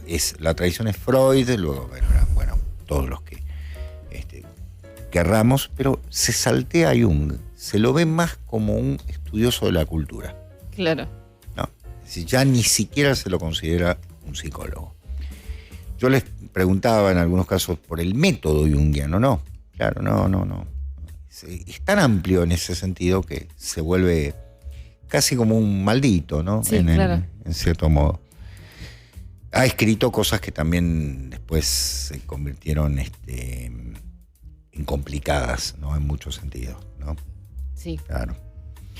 Bien. Creo que también pasó por el tamiz del cierto hermetismo asociado a cierto momento de la historia de la cultura reciente, ¿no? Como, bueno, vamos a encerrarnos en una folie a quemar naturaleza, Sí. y ya vamos a leer el libro rojo. Totalmente. ¿No? Y ahí como quedó ahí medio pegado con estas cosas del New Age y toda la Sí. cuestión allí. Y también de pronto porque Sí, es verdad, el círculo Eranos al que qué pertenecía ha dado gente como, bueno, Kerenji por lo pronto y toda esta cuestión que tiene que ver Eliade. con Eliade, que tiene que ver con un estudio profundo de la cultura, Sí, Rhodes. pero con una correcta administración Sí. también de la cosa, ¿no? Ya, Muy interesante el círculo de verano. Creación de una mujer, no voy a recordar a su nombre, un apellido doble en alemán.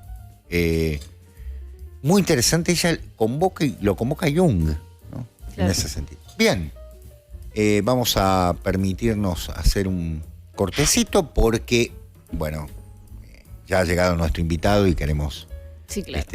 Escucharlo. escucharlo. Así que no sé si las cámaras son suyas, Maxi.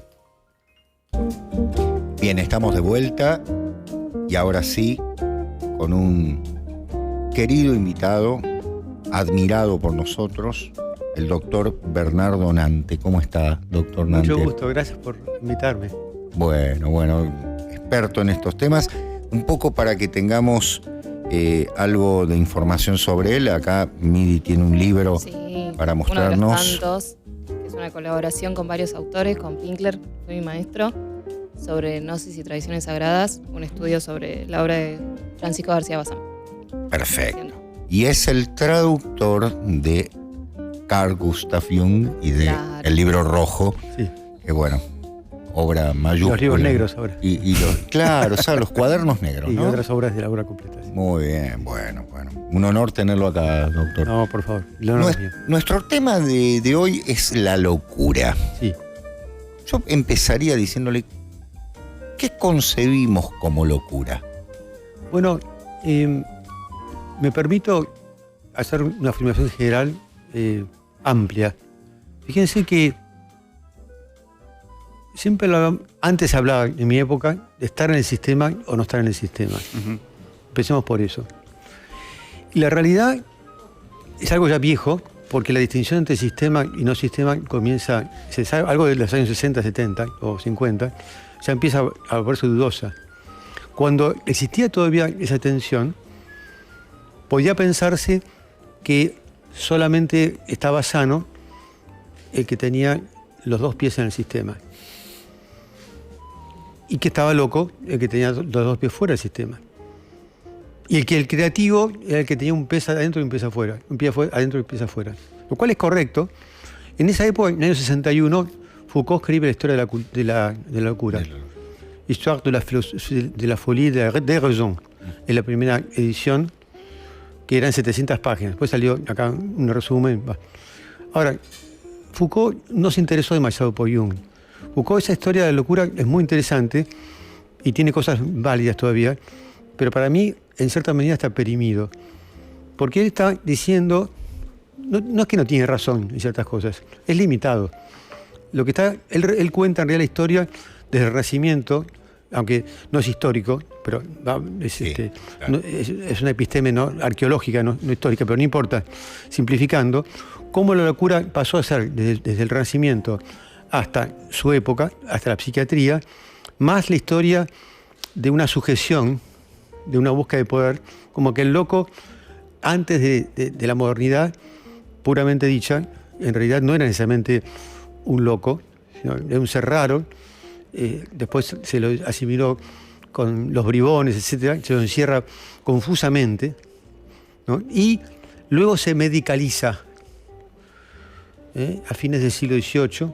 Y eso es correcto. Lo que pasa es que hay cosas en el medio que a Foucault se le escapan, o que no le pone el foco, y que podría yo relacionar con Jung y con la antigüedad. Se le escapa la antigüedad y no es un problema histórico. Es que esa antigüedad que a él se le escapa tiene vigencia hoy. Y eso es lo que yo quisiera explicar. Y tiene mucho que ver con Jung. Qué coincidencia. Jung muere en el 61. En ese año publica Foucault ese libro. Por supuesto, Jung no tenía ni idea. Foucault no podía tenerlo. Y Foucault apenas lo habrá conocido un poco a través de Lacan. Lo menciono simplemente como punto de referencia.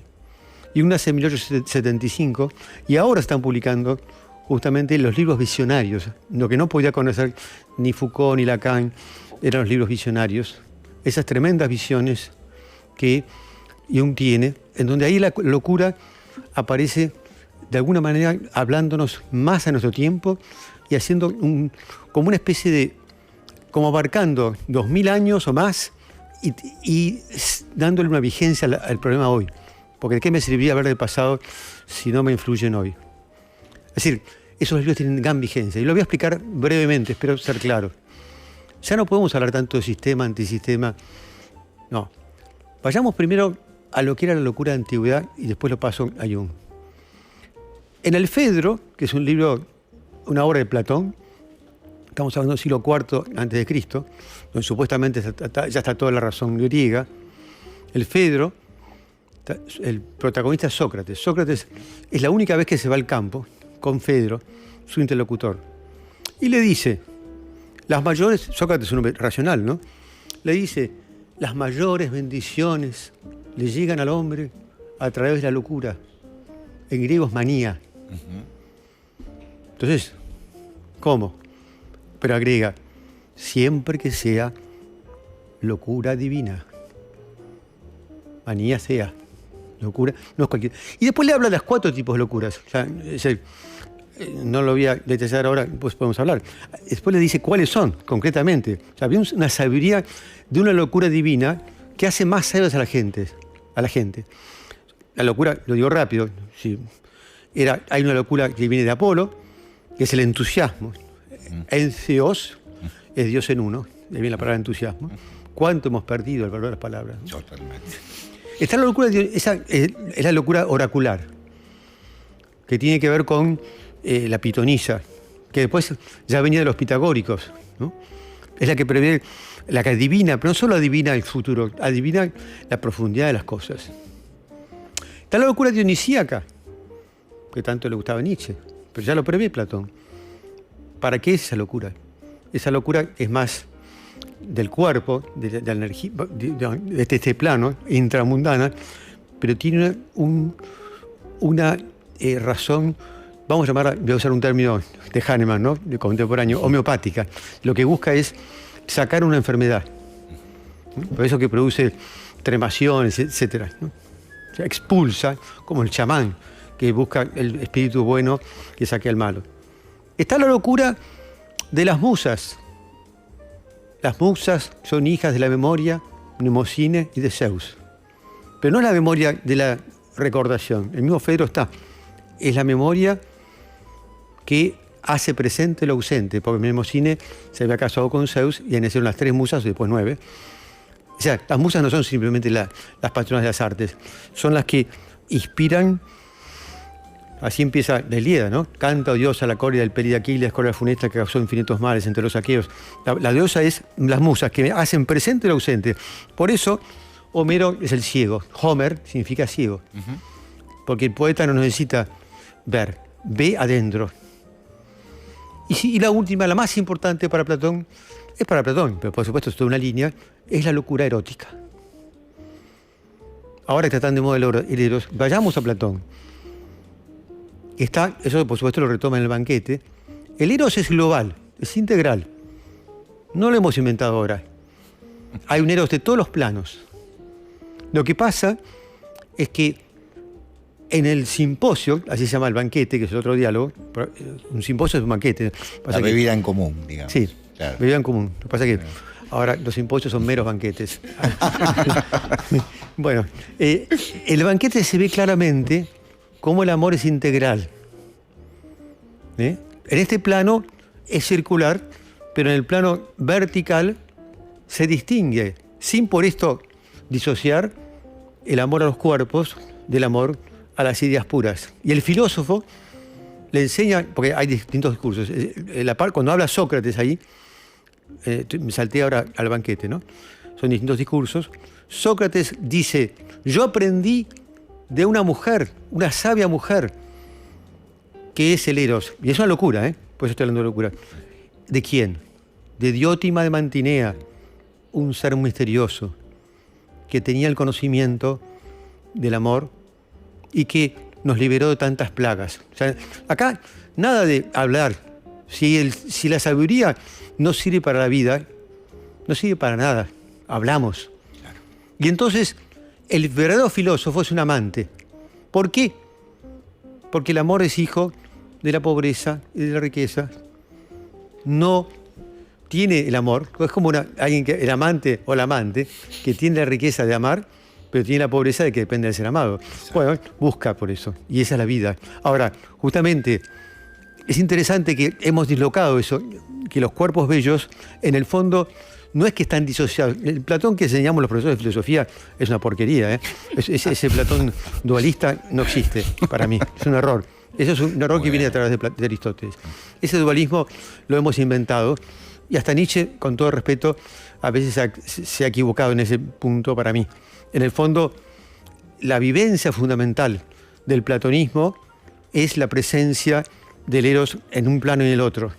No hay dos mundos. Esos dos mundos, nunca dijo Platón dos mundos. Son dos lugares que es diferente. Ahora, eso viene después, en otros... en síntesis, ¿qué pasa? ¿Cómo lo conectamos eso con el mundo contemporáneo y con el libro rojo? La locura esa... ¿Sigo? Porque, sí, adelante. Por favor. Bueno, por favor. Esa locura, fíjense que es la divina. Ahora, ¿qué pasa con la otra? ¿Distinguían? ¿Para los dioses era todo lo mismo? No, lo que he desarrollado es la locura divina. Vamos ahora a la otra, a la locura. ¿Existe otro tipo de locura? Por supuesto. ¿La reconocían los griegos? Por supuesto. ¿Por qué? Porque, obviamente, todo estado de desconexión o de falta de plenitud en todos los tiempos ha sido motivo de un grado de locura. Con lo cual todo ser humano tiene un grado de locura. El problema está cuando es tan grande ese grado de locura que directamente me aleja o sea, no me permite articularme. Inicié hablando de algo muy, muy chato, muy contemporáneo, sistema antisistema. ¿Cómo se veía en la antigüedad eso? Se veía bajo una figura iniciática. Si uno va a Pompeya y ve la Villa dei Misteri, que son unos frescos maravillosos, véanlo Dioniso ahí, que tiene una sola sandalia. ¿Por qué se llama así? Se llama el monosándalos. Fue fácil de entender, una sola sandalia. ¿Qué era? ¿Se le había caído la chancleta? Bueno, puede ser, pero no, tiene un sentido profundo. Porque también en Tucídides leemos que los guerreros que iban al frente iban con una sola sandalia. Eran preparados para morir, porque nadie muere calzado. La diferencia es que una cosa es la muerte en la batalla y otra cosa es la muerte iniciática. El monosándalo es aquel que es capaz, ya no de estar entre el sistema o el antisistema, es capaz de estar en lo sagrado y en lo profano. Correcto. Y la salud es esa capacidad que hemos perdido. Por lo tanto, lo que en el fondo propone Jung no es tanto sistema-antisistema, es que en nuestros propios términos seamos capaces de recuperar el umbral. El límite ya lo tenemos. El mundo es duro, cruel. La sociedad es cruel. Pero fíjense, Jaspers y los existencialistas, Jaspers creó la palabra situación límite. Él era psiquiatra y lo critica Jung. Está muy buena esa palabra, pero es limitada. Hay un maestro de la India que dice, qué lástima, tendría que haber dado la vuelta a la esquina y se quedó ahí. no dio vuelta a la esquina. Situación límite es, todos sabemos, hay momentos que estamos angustia y angosto, ¿no? Que nos chocamos. Pero a mí me gusta distinguir la diferencia, no, me permito, perdón que hable en primera persona, pero distinguir entre, el mismo latín distingue, la palabra umbral en castellano tiene la idea de luz, ¿eh? Es una palabra... No, claro, es lo opuesto, umbrio. Sí, no, pero no, es lo que está, es la luz, si vamos al Corominas, no tiene que ver con la sombra, tiene que ver con la luz que se filtra, tiene que ver con lumbre, con la luz que se filtra. Claro, no es lo umbrío. No, vamos, la etimología es en realidad por eso, para no confundirnos, decimos la liminalidad. Liminal es la palabra tomada del latín. Umbral es una palabra que llega al castellano, pero el origen de la palabra es que es una luz que se filtra. Perfecto. Por lo tanto, no tiene un sentido umbroso. Correcto. De todas maneras, el umbral es algo que tiene luz y oscuridad. Correcto. La diferencia es que el límite es seco. No hay nadie. En latín está la misma raíz entre limen y limes. O sea, en la frontera que no se pasa y el umbral. Y el secreto del umbral está en todas las tradiciones. Pasar un umbral, no solamente físico, sino en la vida. Yo me llegué acá, bueno, lo que pasa es que es una cosa más de este mundo, pero no deja de ser un umbral, ¿no? Claro, claro. Interno más. Ahora, el umbral verdadero importante no es tanto el externo, sino los verdaderos umbrales que tenemos que pasar. En el amor, en la vida. ¿Qué hacen las tradiciones en el umbral? Todas. ¿Se equivoquen o no se equivoquen? Ponen un símbolo. Porque el símbolo permite hacer que he pasado un umbral con sentido. Y como en el mundo contemporáneo ha perdido la distinción entre lo sagrado y lo profano, todo es lo mismo. Entonces, hemos perdido, tampoco lo podemos inventar. Bueno, ahora vamos a ponernos serios. Totalmente, claro. O sea, no es algo que se puede construir. No es por decreto. No es por decreto, Correcto. aunque queramos. Claro. Es algo que requiere un trabajo interior. Y el mensaje de Jung, en el fondo, estoy reinterpretando, perdón, es que debemos trabajar el umbral. Ojo, hay otros autores como Victor Turner, que tiene un libro que se llama La selva de los símbolos, que independientemente...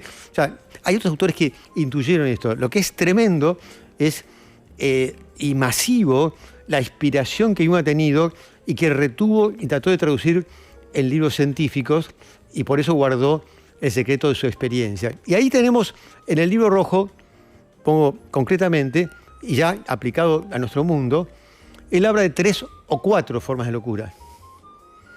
Él habla de la locura de este tiempo, que es una pequeña locura, la que tenemos todos. A ver, la locura neurótica. La neurótica viene del sistema.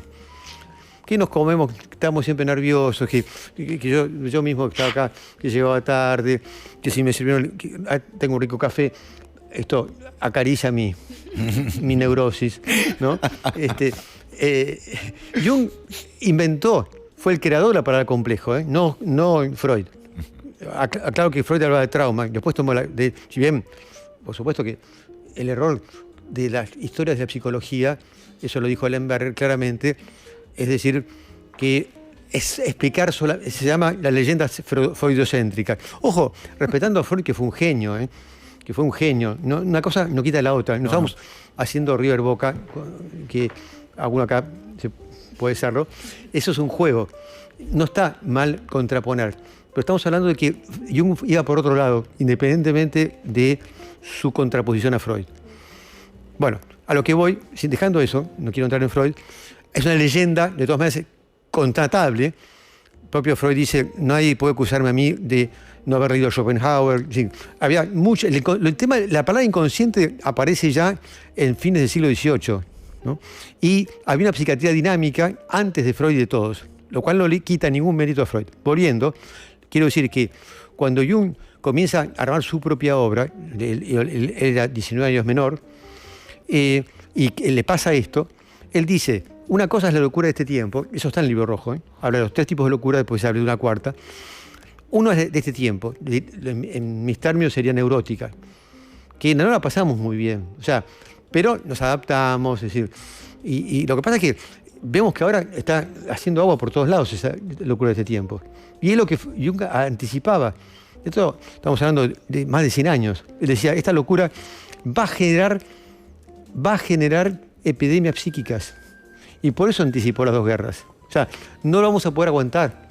Es decir, esta locura de este tiempo, en su momento, estaba guiado por, justamente, tiene que ver mucho con Nietzsche y con Goethe, ¿no?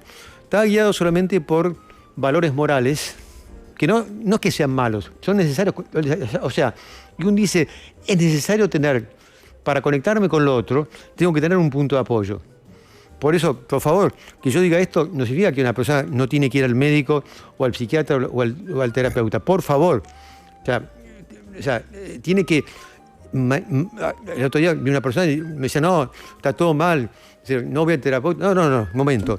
Si yo salgo, yo tengo que... Eso es muy claro. Hay que...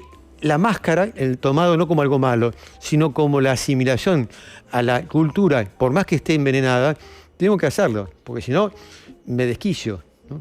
Correcto. O sea, por favor, vayan al médico y vayan al terapeuta. Pero estamos hablando desde otro lugar. Es como si eso es necesario, pero no es suficiente.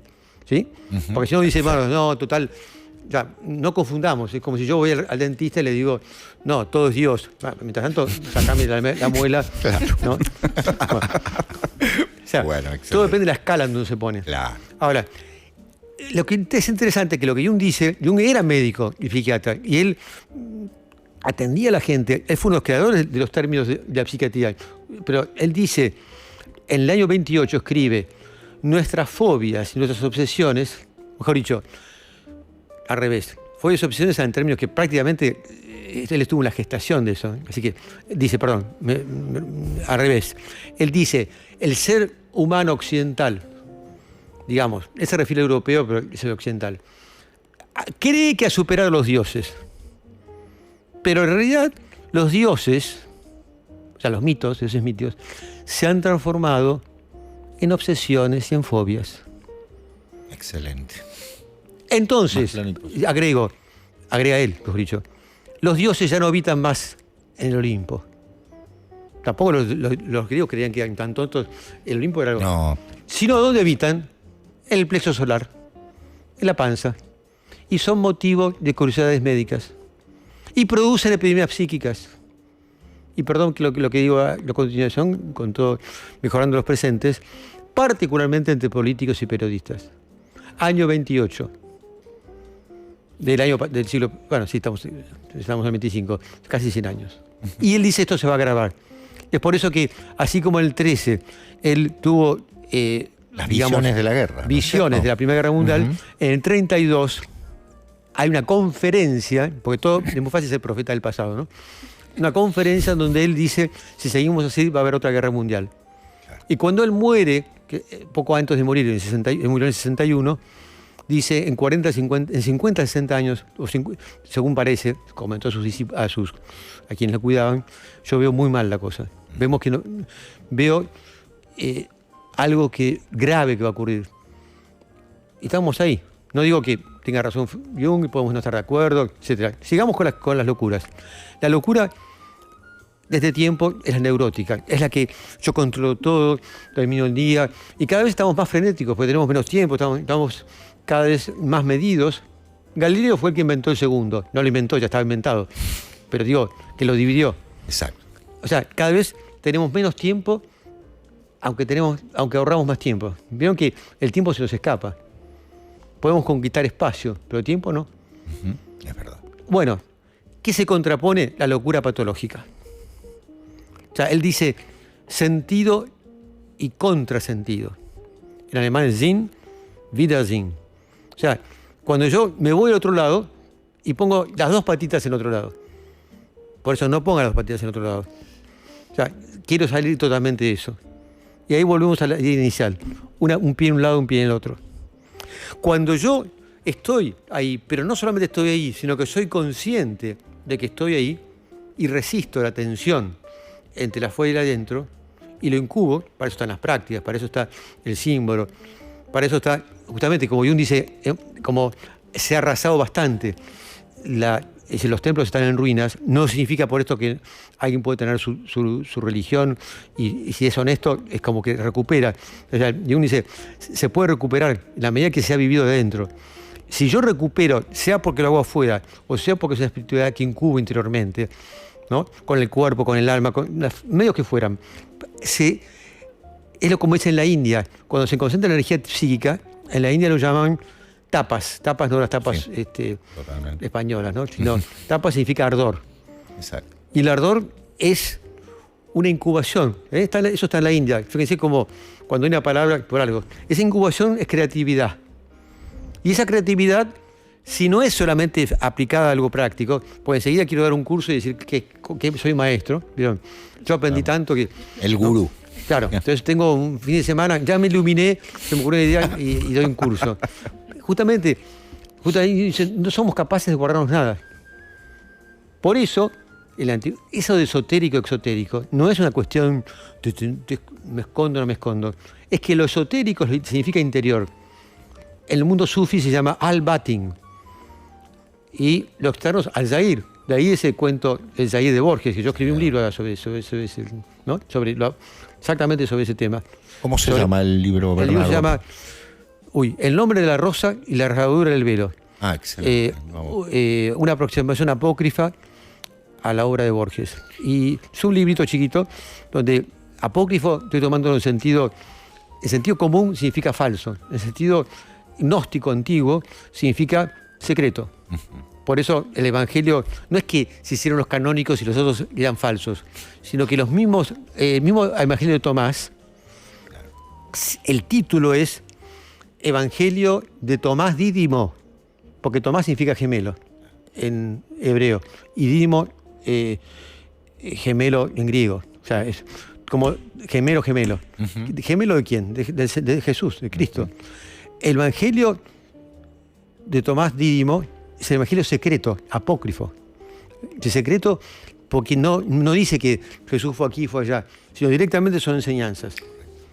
Bueno, por eso él decía, no puedo solamente trabajar en mi psique y en las pacientes. Por eso iba a los gnósticos, a la alquimia y todo eso. Y encontraba que toda esa cultura soterrada, en definitiva, que igual emerge por todos lados, en definitiva es la tradición oculta que está en nuestra alma. Entonces, volviendo a la práctica, la primera locura es de este tiempo, neurótica. La otra, vamos a simplificar, es la psicótica, ¿no? O el trastorno mental grave, utilizando un lenguaje muy psiquiátrico, de DSM-5, no importa. Pero y la tensión interna hace que del límite pasemos al umbral. El límite, bueno, lo que pasa es que son niveles. Niveles. Y vamos, estamos de un lado, estamos del otro. O sea, es normal que voy afuera y tengo que estar más de un lado. Voy al otro y me voy a dormir y estoy solito. Pero el tema es que haya una parte mía, esa es la vía media. La vía media no es un poquito acá, un poquito allá. No pese la vía media, no, yo soy moderado, un poquito peco o un poquito hago... Más budista, digamos. Claro. Claro, es más duro eso, en fondo. Uh-huh. Es decir, como que soy malo un día, en el ratito soy bueno, ¿no? No, eso es absolutamente psicótico, eso es perverso. La idea es ver esa tensión y encontrar que la sombra que está afuera y la luz que está afuera también está en mí. Y la incubo, la trabajo internamente. Ahora, ¿lo hacemos y no es tan fácil? Cuando eso ocurre, quizás reaparece esa locura divina en el ser humano contemporáneo. Ahí será la tercera locura. La locura de este tiempo, la locura, digamos, trastornada, lo que fuera, la locura del contrasentido y la locura de este tiempo. Hay una cuarta que es la total pérdida, y hay una cuarta que va dando, bailoteando ahí, que es lo que en alemán se llama Narrheit, que es payasesca, que es la de que salta por un lado para otro. De hecho, ahí está, a fines del siglo XV, ese famoso el barco de los locos, ¿no? Sí, la nave de los locos. Sí. Bueno, claro. pero viene de algo muy antiguo que es la figura del bufón, que se mantiene, digamos, que aparece en las cortes del rey, que aparece en el Fausto II, o sea, que es en el fondo tiene que ver con la figura de Mercurio, de Mefistófeles, es el que en realidad tiene que ver con el humor. Porque, bueno, yo tengo una idea de que el humor tiene justamente distintos registros. Uno está el humor, digamos, que nos alivia a todos. Nos descansa. Un humor sanador. Un humor diríamos. sano, que está Claro. muy bien, que aliviana la sombra. Entonces digo que, y si lo compartimos mejor, ¿no? Como, bueno, Macedonio Fernández acá es un genio para eso. Y eso es- Sí. Otro, y que yo diría que Jung decía, es importante ese humor. Hay que entretenerse, que no estamos hablando. Yo que soy Claro. profesor, todo el mundo me dice, bueno, hablame de la historia. Yo un punto que yo me pudro, yo tengo ganas de reírme también. ¿No? Bueno, ese es el humor, digamos, de la vida, que entretiene. Más o menos es como el descanso. Y es necesario, individual y colectivo. Después está el humor que daña. Claro. Cuando me burlo. Y que puede ser perverso y loco. Y dañino. De hecho, la palabra broma en castellano, ¿sabe dónde viene? Viene del caracol que se pegaba en los barcos y los hacía hundir. Y tiene que ver con bruma. Por eso broma pesada es una redundancia. Claro. En la broma yo... La broma es pesada. Exactamente. Está ese texto hermoso de Freud sobre el chiste y su relación con el inconsciente, pero donde él lo que muestra es que el chiste sale, ¿no es cierto? Bueno, como que el inconsciente a veces sale a través del chiste, pero dejando de lado Freud, para resumir, y yo creo que hay otro humor, que es el humor que salva, es el más difícil. Es el humor que utilizan el budismo zen, es el humor de los locos santos que existieron en todas las tradiciones. Por ejemplo, bueno, imagínense que muchos santos han sido vistos como locos, algunos Sí. eran locos en serio. Hay un libro llamado Crazy Saints, que no sabemos si eran locos o no, de los primeros tiempos, pero otros que no, que jugaban a ser locos. Es muy común en el sicasmo, por ejemplo, en los rusos se llama el Iro Divi. En Tarkovsky, yo he escrito un libro con mi hijo sobre el cine de lo sagrado, ahí que se les puede pasar si quieren, con Mariano, mi hijo que es cineasta, cine de lo sagrado, y dedicamos un capítulo a la santidad. Y la santidad tiene mucho de loco, pero la diferencia es que el santo es un loco, si ustedes lo ven, a Santa Teresa, etcétera, parece como loco. Totalmente. Y de alguna manera rompen, pero no rompen, no es que porque son transgresores son buenos, porque transgredir es una cosa muy fácil. La idea es que es consecuencia de un mensaje que se está transmitiendo y no al revés. Porque si no es lo mismo que venga un tipo a romperme todo, ¿se entiende? Totalmente. Ahora, esa figura existe también, por supuesto, en la India. En la India es más fácil porque lo sagrado cada vez menos, ¿no? Cada vez está más... Pero digamos... Occidentalizada. Claro, está occidentalizado, pero el umbral está cada vez más... pero es lo que se llama el baúl, ¿no? En fin, está en todas las tradiciones, ¿no? No voy ahora a extenderme, pero pregúnteme, así como mencioné en Platón, quizá lo reconocía, o sea, no hay tradición que no tenga esto, porque son el chamán. De hecho, el chamán ¿vieron la figura del trickster? Sí. A veces puede llegar a ser, se deforma y pasa a ser patológico, y se saca de contexto y pasa a ser el bufón. Pero en su contexto, digamos, es el que me muestra las cosas del revés. Me revierte las cosas. Da vuelta a la media, diríamos. Exactamente. Eso es un cuarto tipo de locura que puede ser divina, pero que puede asimilarse a las otras tres. Y Bernardo, le voy a tener que pedir un enorme favor. Estamos llegando al final. perdón, me tomé todo el tiempo. No, hizo queríamos muy que bien. venga para Queríamos escucharlo totalmente, pero estamos llegando a la hora y si les parece, Sí. si ustedes están de acuerdo, lo volvemos a convocar. Bueno. Pero Sí, que venga con tiempo. ¿Podrá venir a las 3 de la tarde? Sí, por favor, sí. Así tenemos tiempo. Voy a contar un porque- chiste de ¿Cómo no? Adelante. de por favor. Macedonio Fernández. Por favor. Nuestro gran Macedonio Fernández, que yo fui muy amigo del hijo, porque de Adolfo de Vieta, ¿no? Macedonio Fernández Adolfo de Vieta. hablaba de humor metafísico. Y él construía chistes, decía que había humores que liberaban y eran los metafísicos. Y entonces un chiste que él creó es este, es el siguiente. Faltaron tantos a mi conferencia que si falta uno más no cabe. Y después dice, sobre esto se puede hacer variaciones, se puede hacer lista de faltancias entonces. Y pero Gutiérrez va a decir, yo falté antes. Sí, pero Pérez va a decir, yo falté mejor. Bueno, perdón, con eso terminamos. No, gracias, inmenso. gracias. Muchas gracias. Lo estaremos convocando pronto, Sí. Bernardo, es un placer. Nos habíamos anotado preguntas, pero Sí. bueno, Tendremos que tenerlo lamentablemente para estábamos Cuando con el quieras, tiempo. es un gusto y perdón, espero no haber Muchísimas sido gracias. a base de... No, Para nada, al contrario. Muchísimas gracias. Gracias. Maxi, creo que sos el dueño de las cámaras. Homero. Ahí está Homero, Homero. sí. Homero, Homero. ¿qué es lo que pasa? Ahí Homero devenido, desapareció Homero. todo el Bien. programa. Pedir disculpas al programa que sigue por tomarnos Sí, unos minutitos. 5 Bueno, minutos perdón, más. perdón. Nos hemos tomado 5 minutos más. Exacto. Un cariño enorme a los muchachos. Sí, Ha somos sido un literales. placer Gracias escuchar por a invitar. Bernardo Nante, al doctor Bernardo Nante, que esperamos tenerlo pronto con nosotros. Por favor. Así deseamos y con más tiempo. Gracias. Gracias. Gracias. Y gracias a todos los oyentes. Nos vemos el lunes que viene.